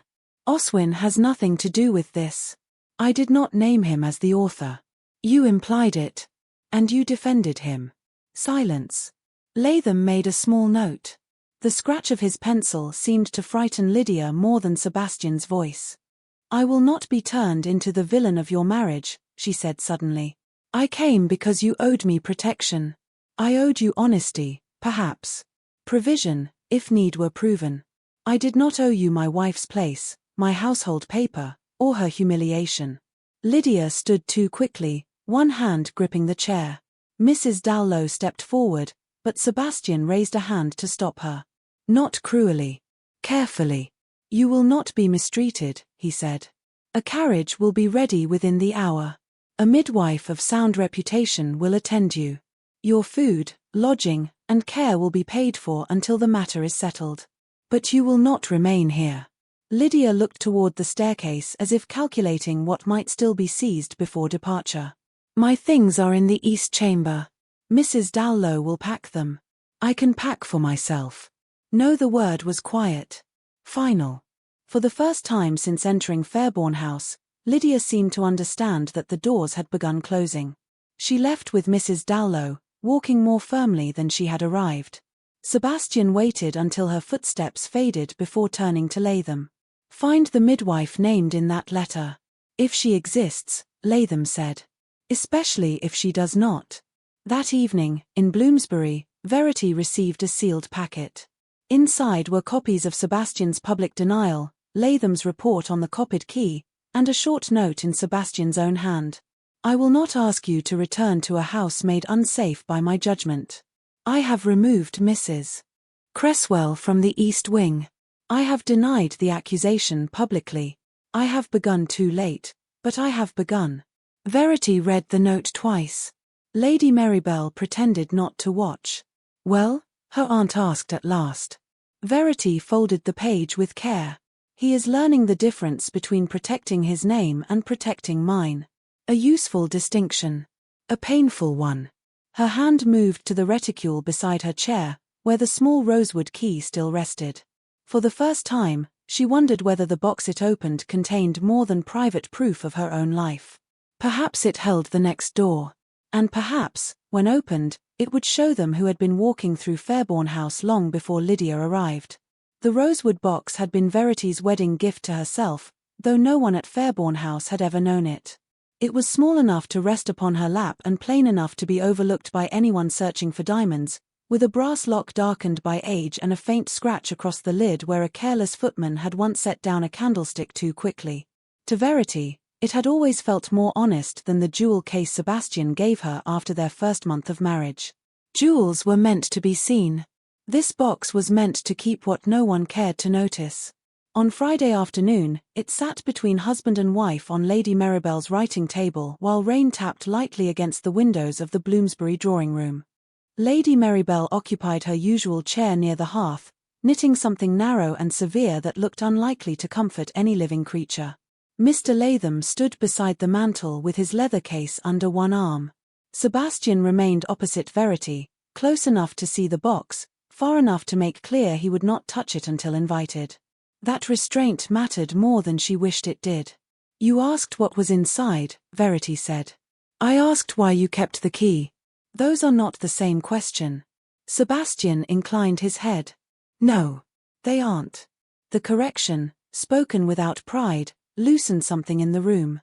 Verity opened her reticule and drew out the small brass key. For 7 years, that key had opened the quiet chamber of her own life. Letters from tenants who thanked her because they did not know the Duke had never read their petitions. Receipts she had copied before they vanished into larger ledgers. Notes from tradesmen, servants, stewards, and women who could not approach a duke but trusted a duchess to understand an unpaid bill, a sick child, a broken roof, a dismissed maid with nowhere to go. She fitted the key into the lock. The click sounded final. Sebastian's gaze dropped to her hands. I had no right to ask this of you, he said. No, Verity answered. But I have chosen to show you. She lifted the lid. The scent of paper and dried lavender rose from within. On top lay neat bundles tied with faded blue ribbon. Beneath them were folded receipts, small household notes, copied orders, and 3 narrow account books written in Verity's hand. Lady Marybelle stopped knitting. Mr. Latham leaned forward, and even his professional calm sharpened into interest. Verity took out the first bundle. These concern Fairborne House. She placed it on the table. Requests from Mrs. Dallow, errors in household deliveries, alterations in stationery use, servants sent on errands that were not entered in the hall book. Sebastian frowned. Why keep copies? Because mistakes repeated by accident look different from mistakes repeated with purpose. She unfolded one note and gave it to him. 3 weeks before Mrs. Cresswell arrived, a footman was told to take paper from your east study to Lord Oswin Vale's manservant. The order bore your initials. Sebastian looked at the note. His face hardened. These are not my initials. I know. Mr. Latham crossed the room and examined it. A practiced imitation. Not good enough to deceive anyone who has seen His Grace's hand daily, but sufficient for a junior servant. Sebastian looked at Verity. You noticed this before Lydia arrived. I noticed too many requests involving the East study. I did not know what they meant. And you said nothing. The words came out rough, but not accusatory. Verity met his eyes. To whom would I have spoken? My husband, who believed a duchess's concern was fussing? The steward, who ignored my letters until roofs failed? Lord Oswin, whose servant collected the paper? Sebastian absorbed that in silence. Shame moved through him, visible and deserved. Verity turned to the next bundle before pity could soften her. This one concerns Mrs. Cresswell. Latham's attention sharpened. You knew of her? Only after she wrote to His Grace. Her first letter arrived while he was at his club. Mr. Pritchard placed it with the afternoon correspondence, then a messenger came demanding it be returned unopened because it had been delivered early by mistake. Sebastian looked up. I never heard of that. Because the second letter reached you instead. I kept the record of the first delivery. She handed him a small slip signed by the hall porter. The messenger wore no livery, but the porter noticed a garnet pin in his cravat. He thought it vulgar. Lady Marybelle made a satisfied sound. A man of taste. Latham wrote quickly. Veil colours again. Verity removed a folded receipt. This was copied from a bill sent in error to Fairborne House. It lists lodging in Half Moon Street, paid through a servant named Mr. Abel Cross. Latham went still. Lord Oswin's manservant. Yes. Sebastian stared at the receipt as though it had become a door opening inward. Why would Oswin pay Lydia's lodging unless he had use for her? Or responsibility, Verity said. The room quieted. Rain made a delicate sound against the glass. Sebastian's eyes lifted to hers. He had understood. You think the child is his. I think Mrs. Cresswell's fear changes whenever his name enters the room. I think she wore his mother's garnet. I think your past made you vulnerable, and his connection to her made him confident. Latham took the receipt with care. This is useful. Very useful. Verity reached for the final account book. This one she opened herself, turning to a marked page. There is more. Last month, someone requested repairs to the old nursery lock at Fairborne House. Sebastian's brow furrowed. The nursery has not been used in years. That is why it drew my attention. The locksmith's bill was entered under general maintenance, but the order came through the east corridor, and the servant who delivered it had been borrowed for a day from Lord Oswin's household.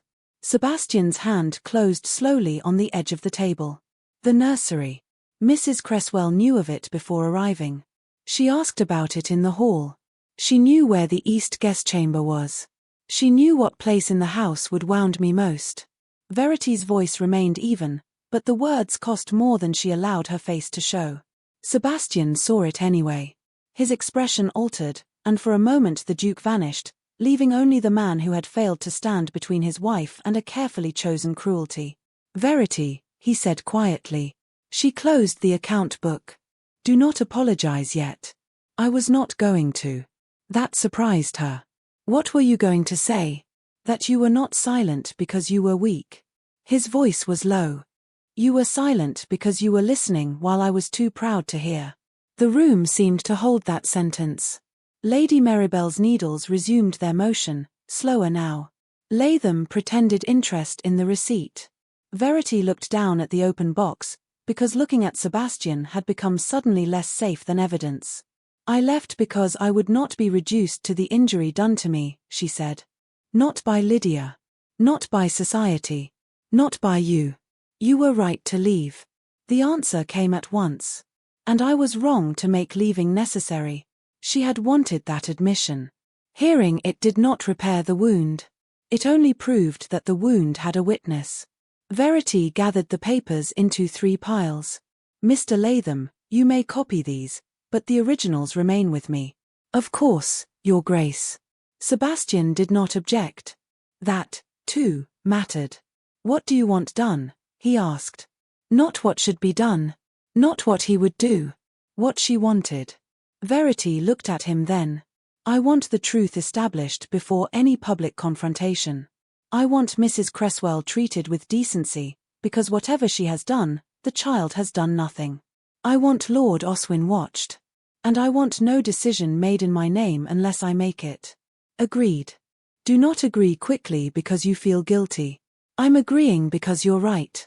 The words struck quietly. No flattery. No performance. Verity turned back to the box before her face could answer for her. At the very bottom lay one last folded paper, older than the others.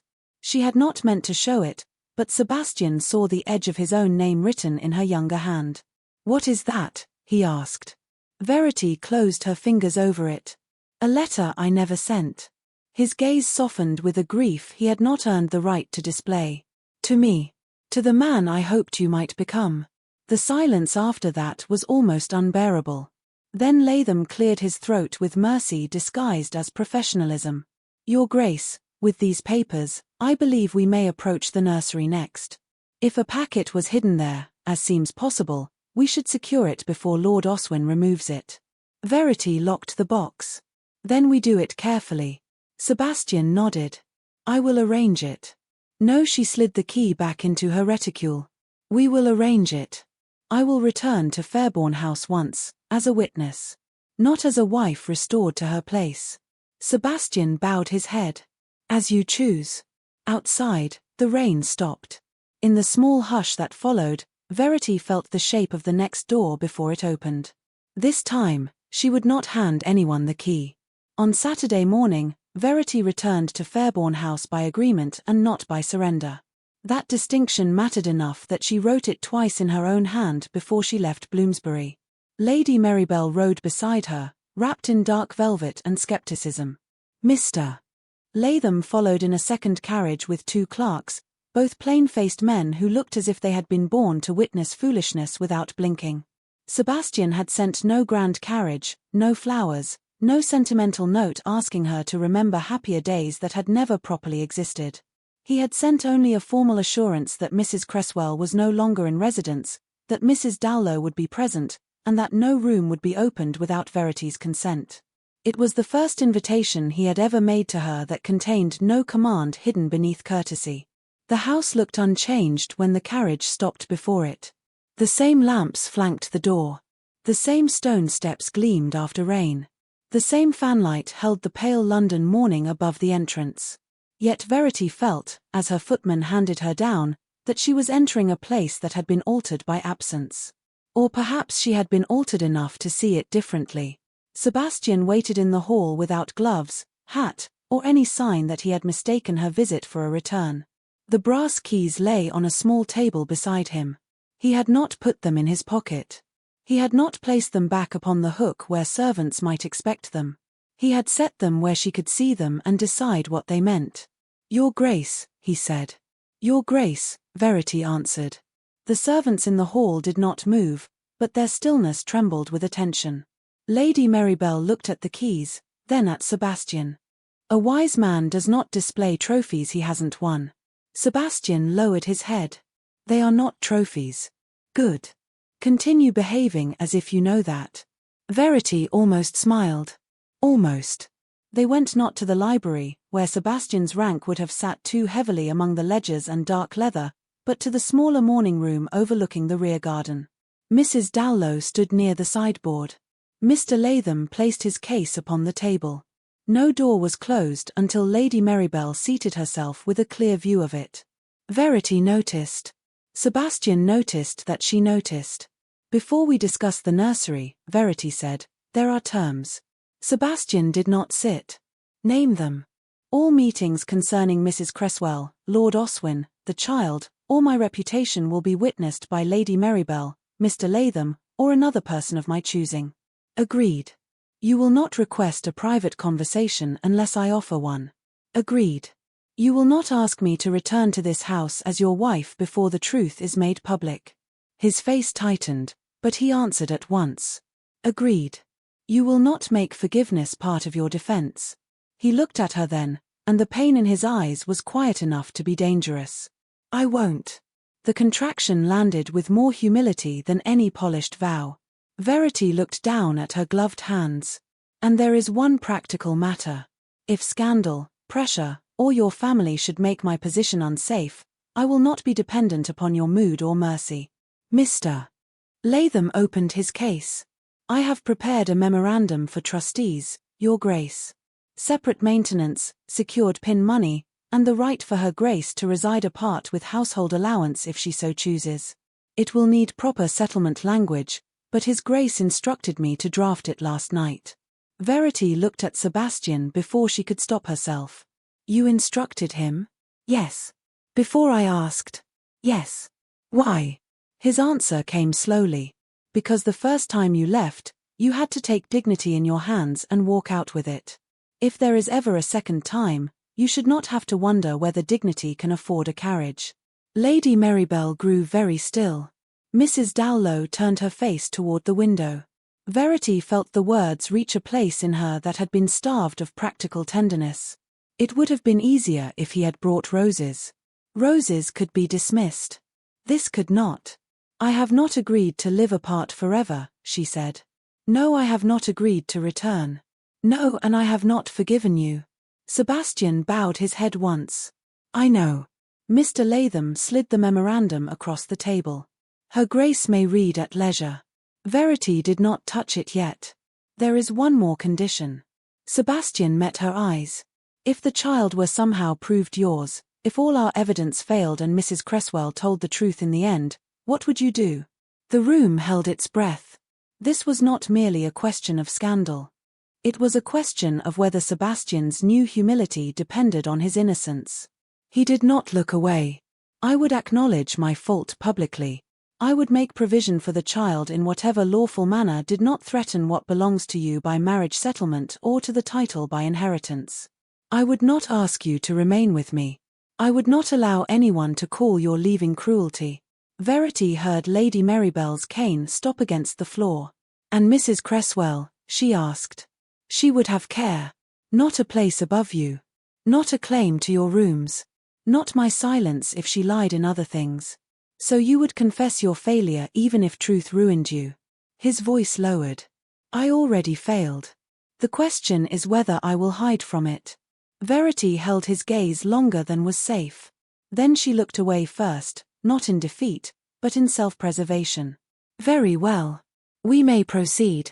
Mrs. Dowlow stepped forward with a household book clutched tight against her waist. Your Grace, there is something I must say before the nursery is opened. Sebastian turned. Speak freely. The housekeeper's eyes moved to Verity. It concerns Molly Turn, the maid assigned to Mrs. Cresswell before she was moved. Where is Molly now? Verity asked. Below stairs, Your Grace. Frightened near senseless, though not of dismissal. Of Lord Oswin. Sebastian's expression sharpened. Bring her. Molly entered 5 minutes later with red eyes and a white face, twisting her apron until Lady Marybelle said, Child, if you shred that cloth, someone will make you mend it. Speak instead. The girl swallowed.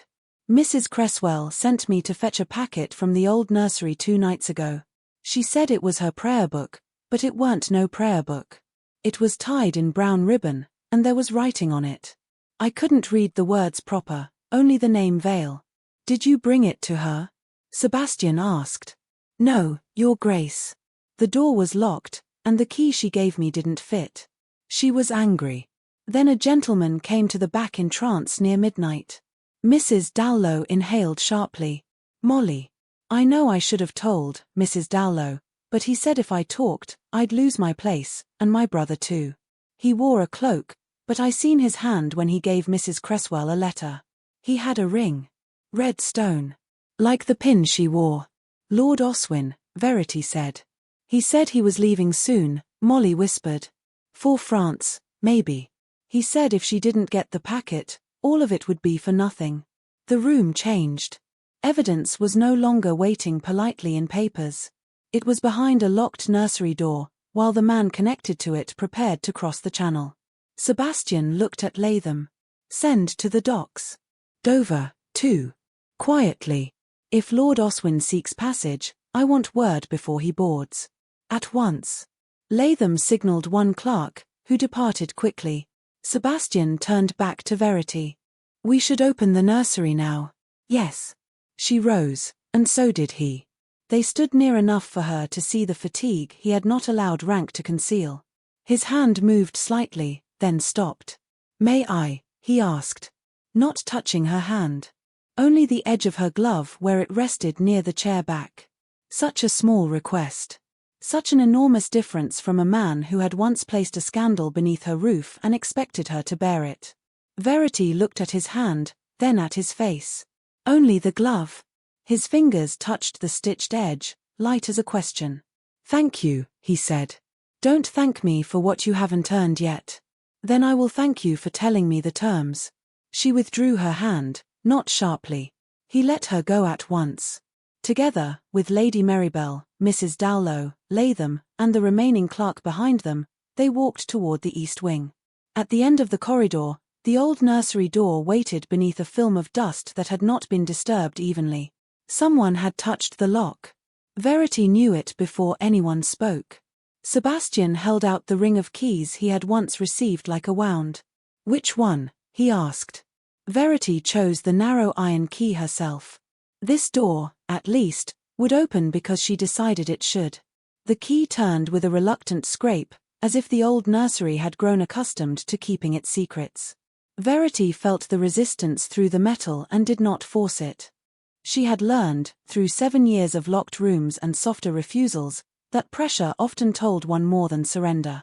The hinge is swollen, Mrs. Dowlow whispered behind her. The room has not been opened properly since autumn. Sebastian stood close enough to reach the door, not close enough to take the key from her hand. May I push it when you are ready? Verity looked at him once. When I say so. Of course. She turned the key again. This time the lock gave way with a dull click that traveled down the east corridor like an answer. Now, she said. Sebastian placed one hand against the painted wood and pushed. The door opened a few inches, then stopped against something inside. Dust stirred through the narrow gap.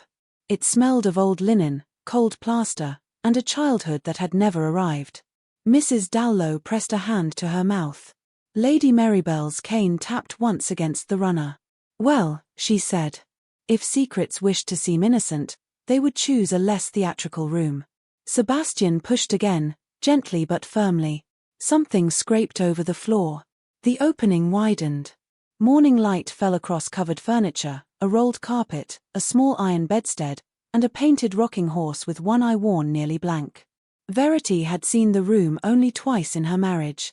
Once as a new duchess, when she had been shown the household chambers as if touring a museum of duties. Once after a winter storm, when damp had marked the ceiling and she had suggested repairs before the plaster failed. She had never stood in it with her husband and a solicitor while searching for proof that another woman had used the idea of a child to break her. That was new. That was cruel enough to be almost elegant. Nothing is to be touched until Mr. Latham observes it, Sebastian said. Except by her Grace's permission. Verity heard the correction before anyone else could praise it. His instinct was still command, but he had remembered whose wound had brought them here. Mrs. Dowlow, Verity said, has anything been moved since last autumn? The housekeeper stepped carefully inside and looked around with the eye of a woman who could detect a shifted candlestick from the hall. The Holland covers are wrong, Your Grace. The cradle should be covered lengthwise, not folded across. And the cabinet by the window has been opened. Latham moved forward with one clerk and examined the small cabinet without touching the handle. The dust is broken. Sebastian looked toward the window. Molly said the packet was tied in brown ribbon. A prayer book, Mrs. Cresswell claimed, Verity said. The word prayer seemed to embarrass the room. She crossed to the cradle, where the cover lay folded too neatly by someone who did not know the nursery's habits. Her hand paused above it. For a strange, sharp moment, she saw not Lydia's scheme, not Oswin's handwriting, not London's whispers, but a sleeping child who did not yet know what use adults had made of its existence. Her throat tightened. She had been called barren by women who spoke as though cruelty were diagnosis. She had been pitted for an emptiness that was never society's to weigh. Yet she would not answer that pain by wishing hardship on a child. Verity? Sebastian's voice was low. She did not look at him. If there is proof here, it must not become a weapon against the baby. No, he said at once. Against the liars. Only then did she lift the cover. Beneath it, tucked between the side of the cradle and the mattress frame, lay a packet tied with brown ribbon. Latham drew in a breath. Sebastian went still. Verity did not touch the packet. Mr. Latham. The solicitor stepped forward, removed a handkerchief, and lifted the bundle with care. The ribbon had been knotted hastily. A dark red smear of sealing wax clung to one fold.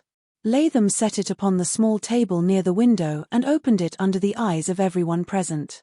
Inside were letters. 6 of them. Receipts. A folded note in a woman's hand. A list of payments. One small miniature of Lydia Cresswell, younger and brighter, with a garnet pin at her throat. Latham read the first page silently. His expression did not change, but his hand tightened. Lord Oswin Vale's hand, he said. You are certain? Sebastian asked. I have seen enough of it in estate correspondence. This is his. Lady Marybelle leaned on her cane. Read the useful parts, Mr. Latham. My patience is elderly, not dead. Latham cleared his throat. Mrs. Cresswell is instructed to present herself to His Grace before her condition becomes impossible to hide. She is to insist upon uncertainty, not certainty, until the Duchess's conduct supplies the rest. Verity felt the words strike the room one by one. Not certainty. Uncertainty. The scheme had not needed Sebastian to be guilty. It had needed him to be ashamed. It had needed her to be wounded enough to appear unreasonable. Sebastian's face had become dangerously quiet. Continue, he said. Latham unfolded another letter. Lord Oswin writes that His Grace's old association with Mrs. Cresswell will make denial difficult. He further states that a sufficiently public retreat by Her Grace would open negotiation for a private settlement. Settlement, Lady Marybelle said coldly. There is the true father of many scandals. Latham moved to the list of payments. Half Moon Street rent. Apothecary. Carriage hire. A payment marked A. Bell. Verity looked up. The invented midwife. Possibly not invented, Latham said. Paid. Sebastian stepped to the table. And the child? Latham opened the final folded note. This one made him pause. This appears to be from Mrs. Cresswell to Lord Oswin. He hesitated. Read it, Verity said. Your Grace, it is personal. The whole of my humiliation has been made public. Let truth have fewer manners. Latham lowered his eyes to the page. She writes, You told me he would take responsibility before he let the Duchess be shamed. You told me the date would not matter once he remembered what he owed me. You told me our child would not be left to beg. Silence. The words seemed to alter the very dust in the room. Our child. Not Sebastian's. Not Fairborne's. Oswin's. Mrs. Dallow crossed herself, then looked ashamed of doing it. Sebastian closed his eyes for 1 second. When he opened them, there was no triumph in his face. Only fury held so tightly it had become grief. Where is Lydia now? He asked. Latham answered. Still in the Cavendish Square lodging, as of an hour ago. A sound came from the corridor. Light footsteps. Then a woman's voice, breathless and high. Your Grace, please. I must speak with you. Mrs. Dallow turned sharply. Lydia Cresswell appeared in the nursery doorway, pale beneath her bonnet, one hand gripping the frame. Behind her, a footman looked mortified. Forgive me, Your Grace. She insisted she was unwell and must see you at once. Lydia's eyes swept the room. They found the open packet. Her face changed before she could arrange it. Fear came first. Then anger. Then tears, because tears were the garment she reached for when truth left her exposed. You had no right, she whispered, to open a room in my own house. Sebastian asked. His voice was controlled enough to chill the air. To read a desperate woman's private letters? Lydia looked at Verity. You did this. You couldn't bear that he might owe kindness to another woman. Verity looked at the cradle between them. No. I could not bear that you placed an unborn child inside a lie and called it protection. Lydia flinched. For the first time, her hand did not move to her middle as a performance. It moved there as if she had remembered the child was real. You don't know what it is to be alone. Do not insult loneliness by confusing it with manipulation, Verity said. Her voice remained soft. That made Lydia's eyes fill faster. Sebastian stepped forward. Lord Oswin is the father. Lydia's mouth trembled. She looked toward Latham, then the letters, then Sebastian again. He promised me security. By destroying my wife's name. He said she would survive it. Duchesses survive everything. Verity felt the sentence like a cold hand at the back of her neck. Lady Marybelle made a sharp sound, but Verity lifted one hand slightly. She wanted no defense yet. She wanted to hear the ugliness speak for itself. Sebastian's voice dropped. And you believed him? I believed I had no choice. You had choices before you came to my door. You had choices before you sent accusations into London. You had choices before you stood in a dining room and called your child the future of Fairborne. Lydia's tears spilled now, less beautiful because they were real. He will abandon me. No, Verity said. Everyone looked at her. Even Lydia. Verity held the other woman's gaze. He will be made to answer for what he has done. And the child will not be left destitute because its parents chose deceit. Sebastian turned toward her, and the look in his eyes nearly undid her. Not gratitude. Not admiration alone. Recognition. As if he finally saw that her mercy was not softness. It was discipline. Lydia sank into the nearest chair, all performance exhausted out of her. If Oswin knows you have those letters, he will run. Latham closed the packet. He may already be trying. As if summoned by the words, the clerk appeared in the corridor, damp and breathless from haste. Mr. Latham. Word from Dover. Lord Oswin Vale sought passage under another name this afternoon. He was delayed when your message reached the harbour agent. Sebastian's hand closed over the back of the nursery chair. Where is he now? Returned toward London, sir. Angry, they said. He may come here. Lydia went white. Verity looked at the open nursery, the packet of proof, the frightened woman in the chair, and the man who had once asked his wife to bear humiliation in silence. The house seemed to wait for its next command. Sebastian turned to Pritchard, who had appeared behind the footman. Open the drawing room. Send formal notes to Lady Whitcomb, Lady Henrietta Vale, the Marchioness of Vane, and Lord Oswin if he can be found. Mr. Latham will prepare copies of the evidence. Mrs. Dallow, Mrs. Cresswell will be attended in the blue sitting room until she is required. Lydia looked up in panic. Sebastian. He did not look away from Verity. No more private arrangements. No more hidden shame. Then, quietly enough that only those nearest heard him, he added, this time, the truth will enter by the front door. Verity looked at the packet in Latham's hands. The nursery had given up its secret. Now the house itself would have to listen. By 4 o'clock, the drawing room of Fairborne House had become a chamber of judgment without a judge's bench. Chairs had been arranged in careful rows, not enough to resemble a court and too deliberately placed to resemble tea. The curtains stood open to the grey afternoon, allowing London's dull light to fall upon every face that had come to witness what rumour had begun. Lady Whitcomb sat rigid near the hearth, her pearls tight at her throat. The Marchioness of Vane kept one gloved hand over her fan, though for once she did not whisper behind it. Lady Henrietta Vale occupied a chair near the door, pale beneath powder, her eyes darting toward the corridor as if her brother might still arrive with a rescue maid of arrogance. Lady Marybelle sat beside Verity, small and straight, her cane planted before her like a banner. Mrs. Dallow stood near the sideboard, not as a servant forgotten by rank, but as a witness with eyes sharp enough to have seen the truth pass through household doors. Mr. Latham waited beside the writing table with copies of the letters, receipts, and nursery packet laid out in exact order. Lydia Cresswell sat opposite him with both hands folded over her middle. She had stopped weeping.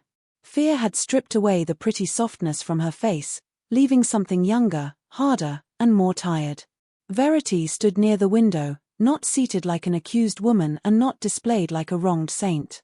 She had chosen that place because the light was plain there. Sebastian entered last.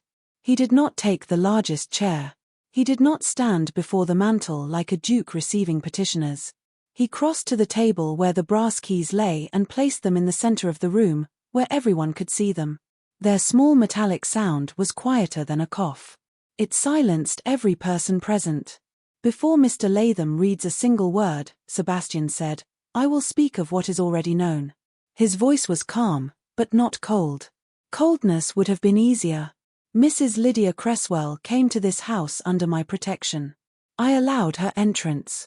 I asked her Grace, the Duchess of Fairborne, to preserve appearances before I had given her truth. I asked dignity from the woman I had publicly placed in humiliation. Lady Whitcomb lowered her eyes. Lady Henrietta's mouth tightened. Verity did not move. She had imagined anger in this moment. She had imagined vindication, sharp and triumphant. Instead, she felt the ache of hearing aloud what silence had carried for too long.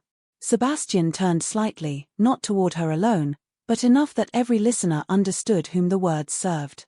No woman in this room is to mistake her Grace's composure for consent. She did not create this scandal by leaving my house. I created the wrong that made leaving necessary.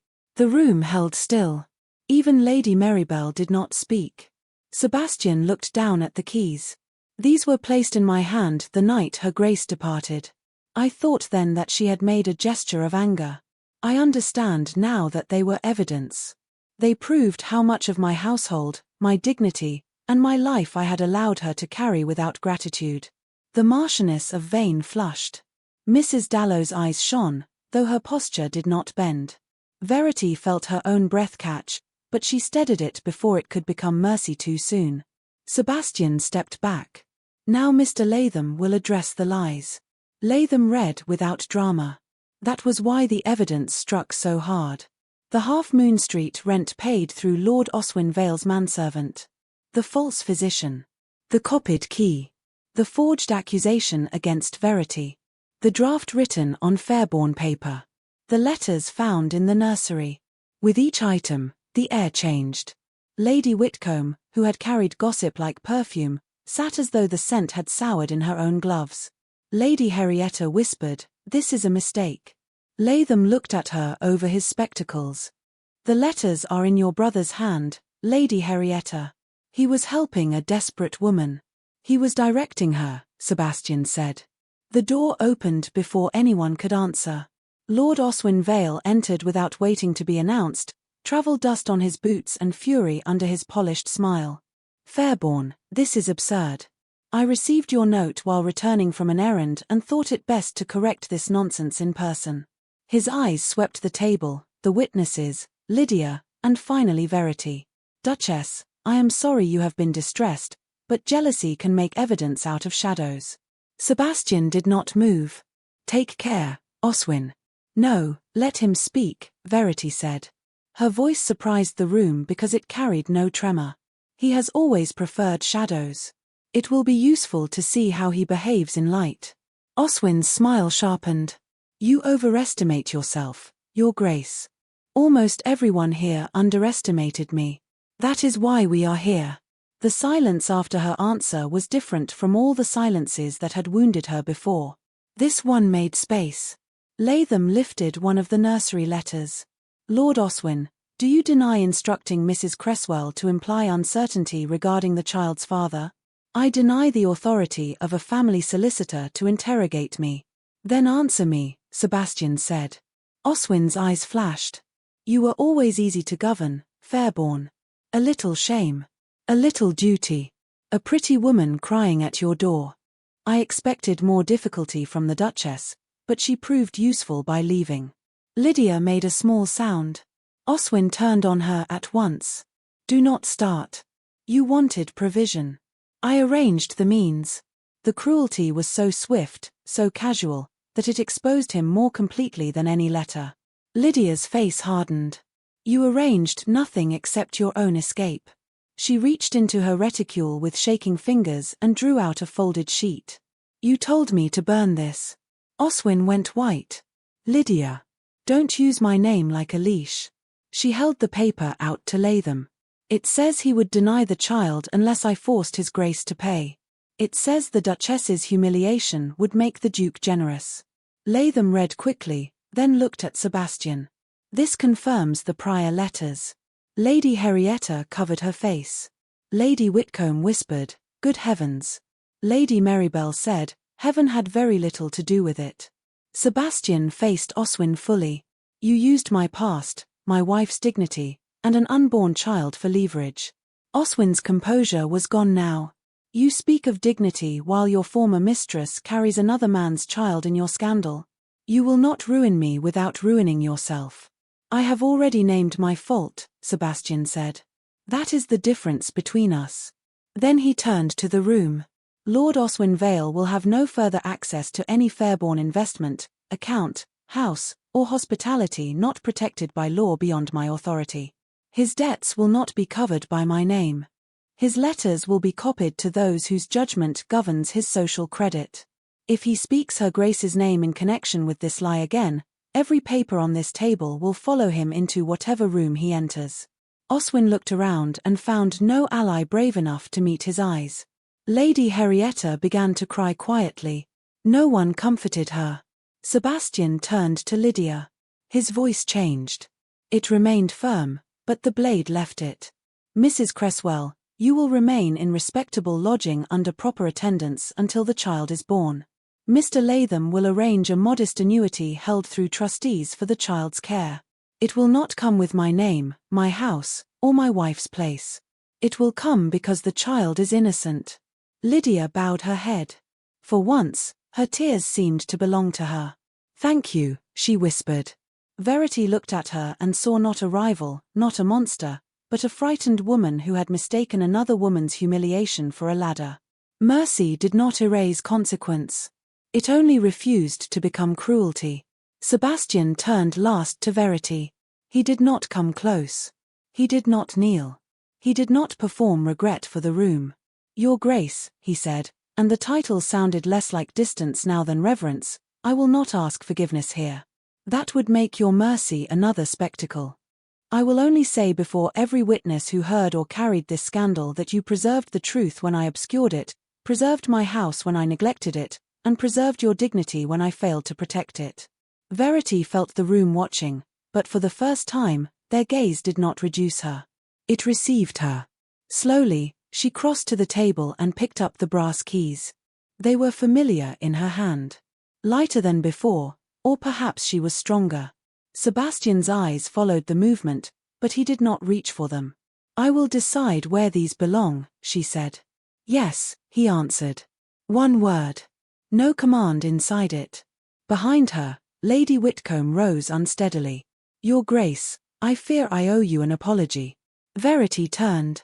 The old Verity might have accepted it to keep peace. The woman standing there now understood that peace without truth was only another room locked from the inside. "You owe me care with my name when I am not present to defend it," she said.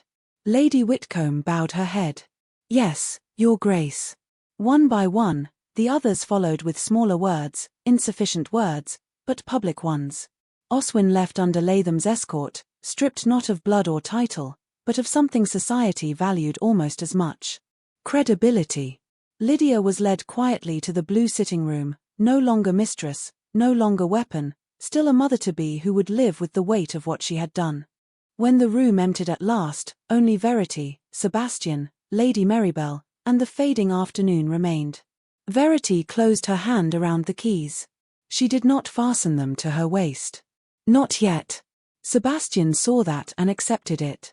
For the first time in Fairborne House, acceptance looked like love beginning too late and still trying to become worthy. 3 weeks after the drawing room emptied of witnesses, Verity returned to Briarcombe Park in Kent with the keys wrapped in a square of plain linen instead of hanging at her waist. The choice was small enough that no one beyond the carriage could have known it, yet to Verity it felt like crossing 20 miles with a private verdict resting in her lap.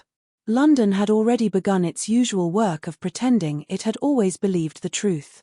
Lady Whitcomb had sent 2 apologies, one stiff and one sincere enough to be answered. The Marchioness of Vane had taken to saying that she had suspected Lord Oswin Vale from the beginning, which proved only that vanity could survive evidence. Lady Henrietta Vale had withdrawn to Bath with a companion and a face too pale for triumph. Lord Oswin had not been ruined in the dramatic manner novels preferred. He had been diminished in the way aristocratic men feared more. Doors did not open as quickly. Credit did not extend as warmly. Invitations failed to arrive. As for Lydia Cresswell, she remained in respectable lodging with a sober matron, a reputable midwife, and an annuity arranged through trustees for the child who had been used before it had drawn breath. Verity had asked after her once. Not because she forgave all, but because mercy, if it were real, could not be offered only when it cost nothing. The carriage turned through Briarcomb's iron gates just after noon. Early spring lay over the park in pale green light. The lawns rolled outward from the house, damp from morning rain, and the old elms lifted bare branches against a sky the color of washed pearl. Verity had not come because Sebastian asked. He had not asked. He had written only that the West Conservatory had been repaired and that the final choice of planting waited for her decision, should she wish to see it. Lady Marybelle had read the note, sniffed, and said, "Clever. He invites your judgment instead of your softness. That is either growth or strategy." Verity had answered, "Perhaps growth can learn strategy." Now, as Briarcombe Park rose before her with its long windows and weathered stone, she felt no rush of homecoming. That would have been too simple. She felt caution. Memory. A steadier thing beneath both. Sebastian waited on the front steps, not at the carriage door. He allowed the footman to hand her down. He bowed first, then looked at her face as if he had learned that rank was not the same as welcome. "Your Grace. Your Grace." His gaze fell briefly to the linen bundle in her hand, but he did not ask. "Lady Marybelle arrived an hour ago. She is in the morning room telling my housekeeper that all country houses require stronger tea and fewer portraits of men who look disappointed in their descendants." Verity's mouth curved despite herself. "That sounds like my aunt. Mrs. Dallow looks terrified and devoted. That also sounds like my aunt." The faint humor between them did not erase what had happened.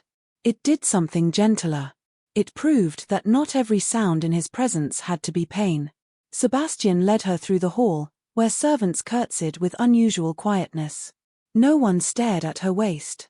No one asked after the keys.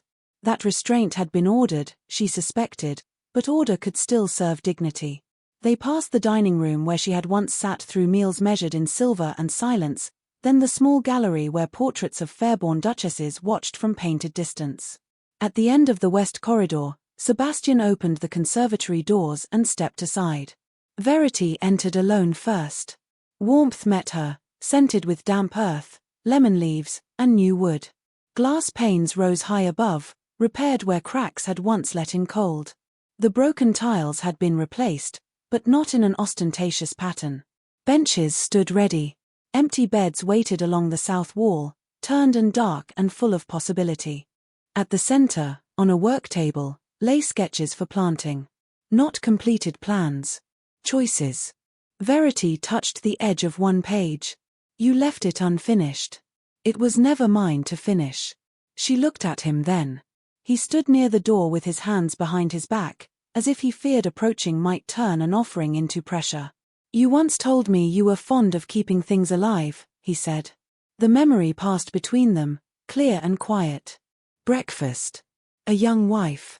A careless husband. A sentence he had heard and not understood. "I did not know you remembered." I remembered the words. I did not understand the woman who said them. Verity turned back to the empty beds. "And now?" He took a breath. "Now I know that you kept more alive than flowers. The house. The tenants. My name. Your own dignity when I gave it no shelter." The words were plain. That was why they did not feel like a performance. Verity unfolded the linen bundle and placed the brass keys on the work table beside the sketches. Their sound was soft, almost domestic. "I have decided they do not belong at my waist." Sebastian's eyes lowered to them. Something like grief moved through his face, but he accepted it. "No, nor in your hand alone." No, she touched one key, the conservatory key, bright from years of use.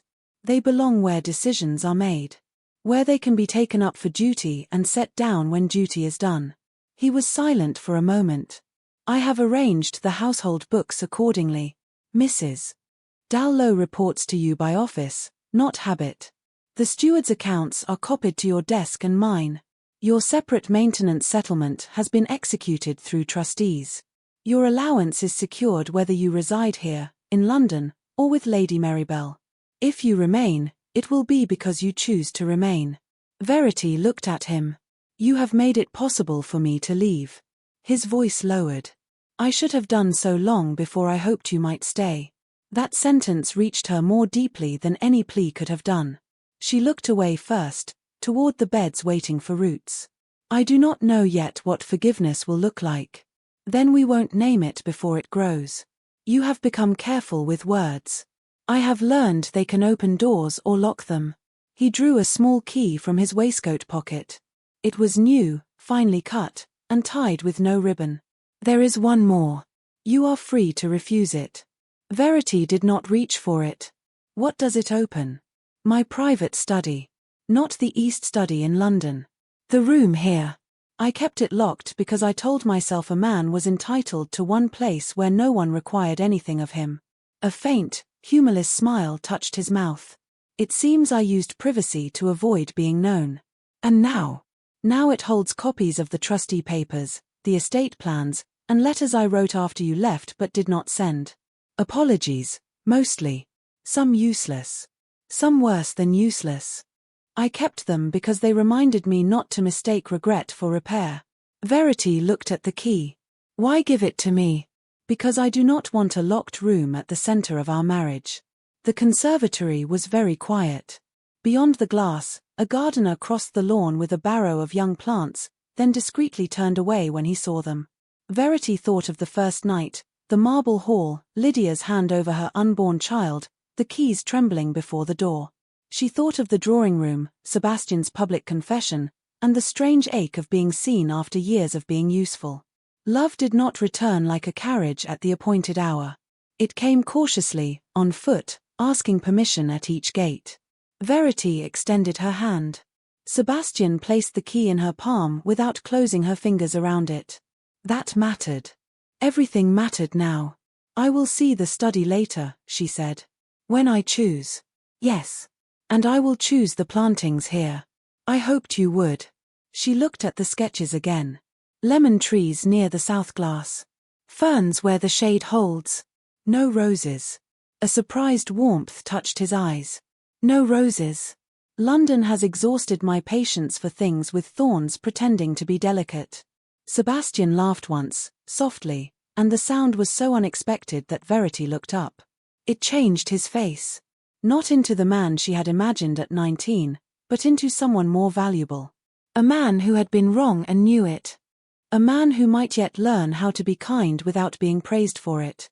Lady Marybelle's voice carried faintly from the corridor. If either of you are having a sentimental reconciliation, do not let it delay luncheon. Emotional reform is improved by soup. Verity closed her eyes briefly. Sebastian's mouth twitched. Your aunt has taken command of Briarcombe. Naturally. It was undefended. They stood together beside the work table, not touching, while sunlight moved through the repaired glass and laid a pale square over the keys.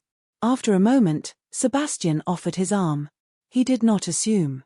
Verity looked at it, then placed her hand lightly upon his sleeve. The gesture was not surrender. It was not a return to the old life. It was a beginning with witnesses enough in the heart to keep it honest. At luncheon, Lady Marybelle spoke of tea, tenants, and the moral defects of overcooked carrots. Later, letters from London arrived, and Verity answered only the ones she chose. Toward evening, when the house settled into quiet, the brass keys remained on the shared desk in the conservatory office, no longer a burden at one woman's waist or a judgment in one man's hand. They lay between two chairs, beside estate papers, planting sketches, and the new key to Sebastian's study. When Verity passed the desk, she did not pick them up. Neither did Sebastian. For the first time, the house did not need her to carry all its weight in order to belong to her. It belonged because she was free. It belonged because she had chosen. And when Sebastian stood beside her in the fading gold of the glasshouse, close enough for warmth and careful enough for trust, Verity understood that a locked heart, like a locked room, could open only when the person holding the key was allowed to decide whether to turn it.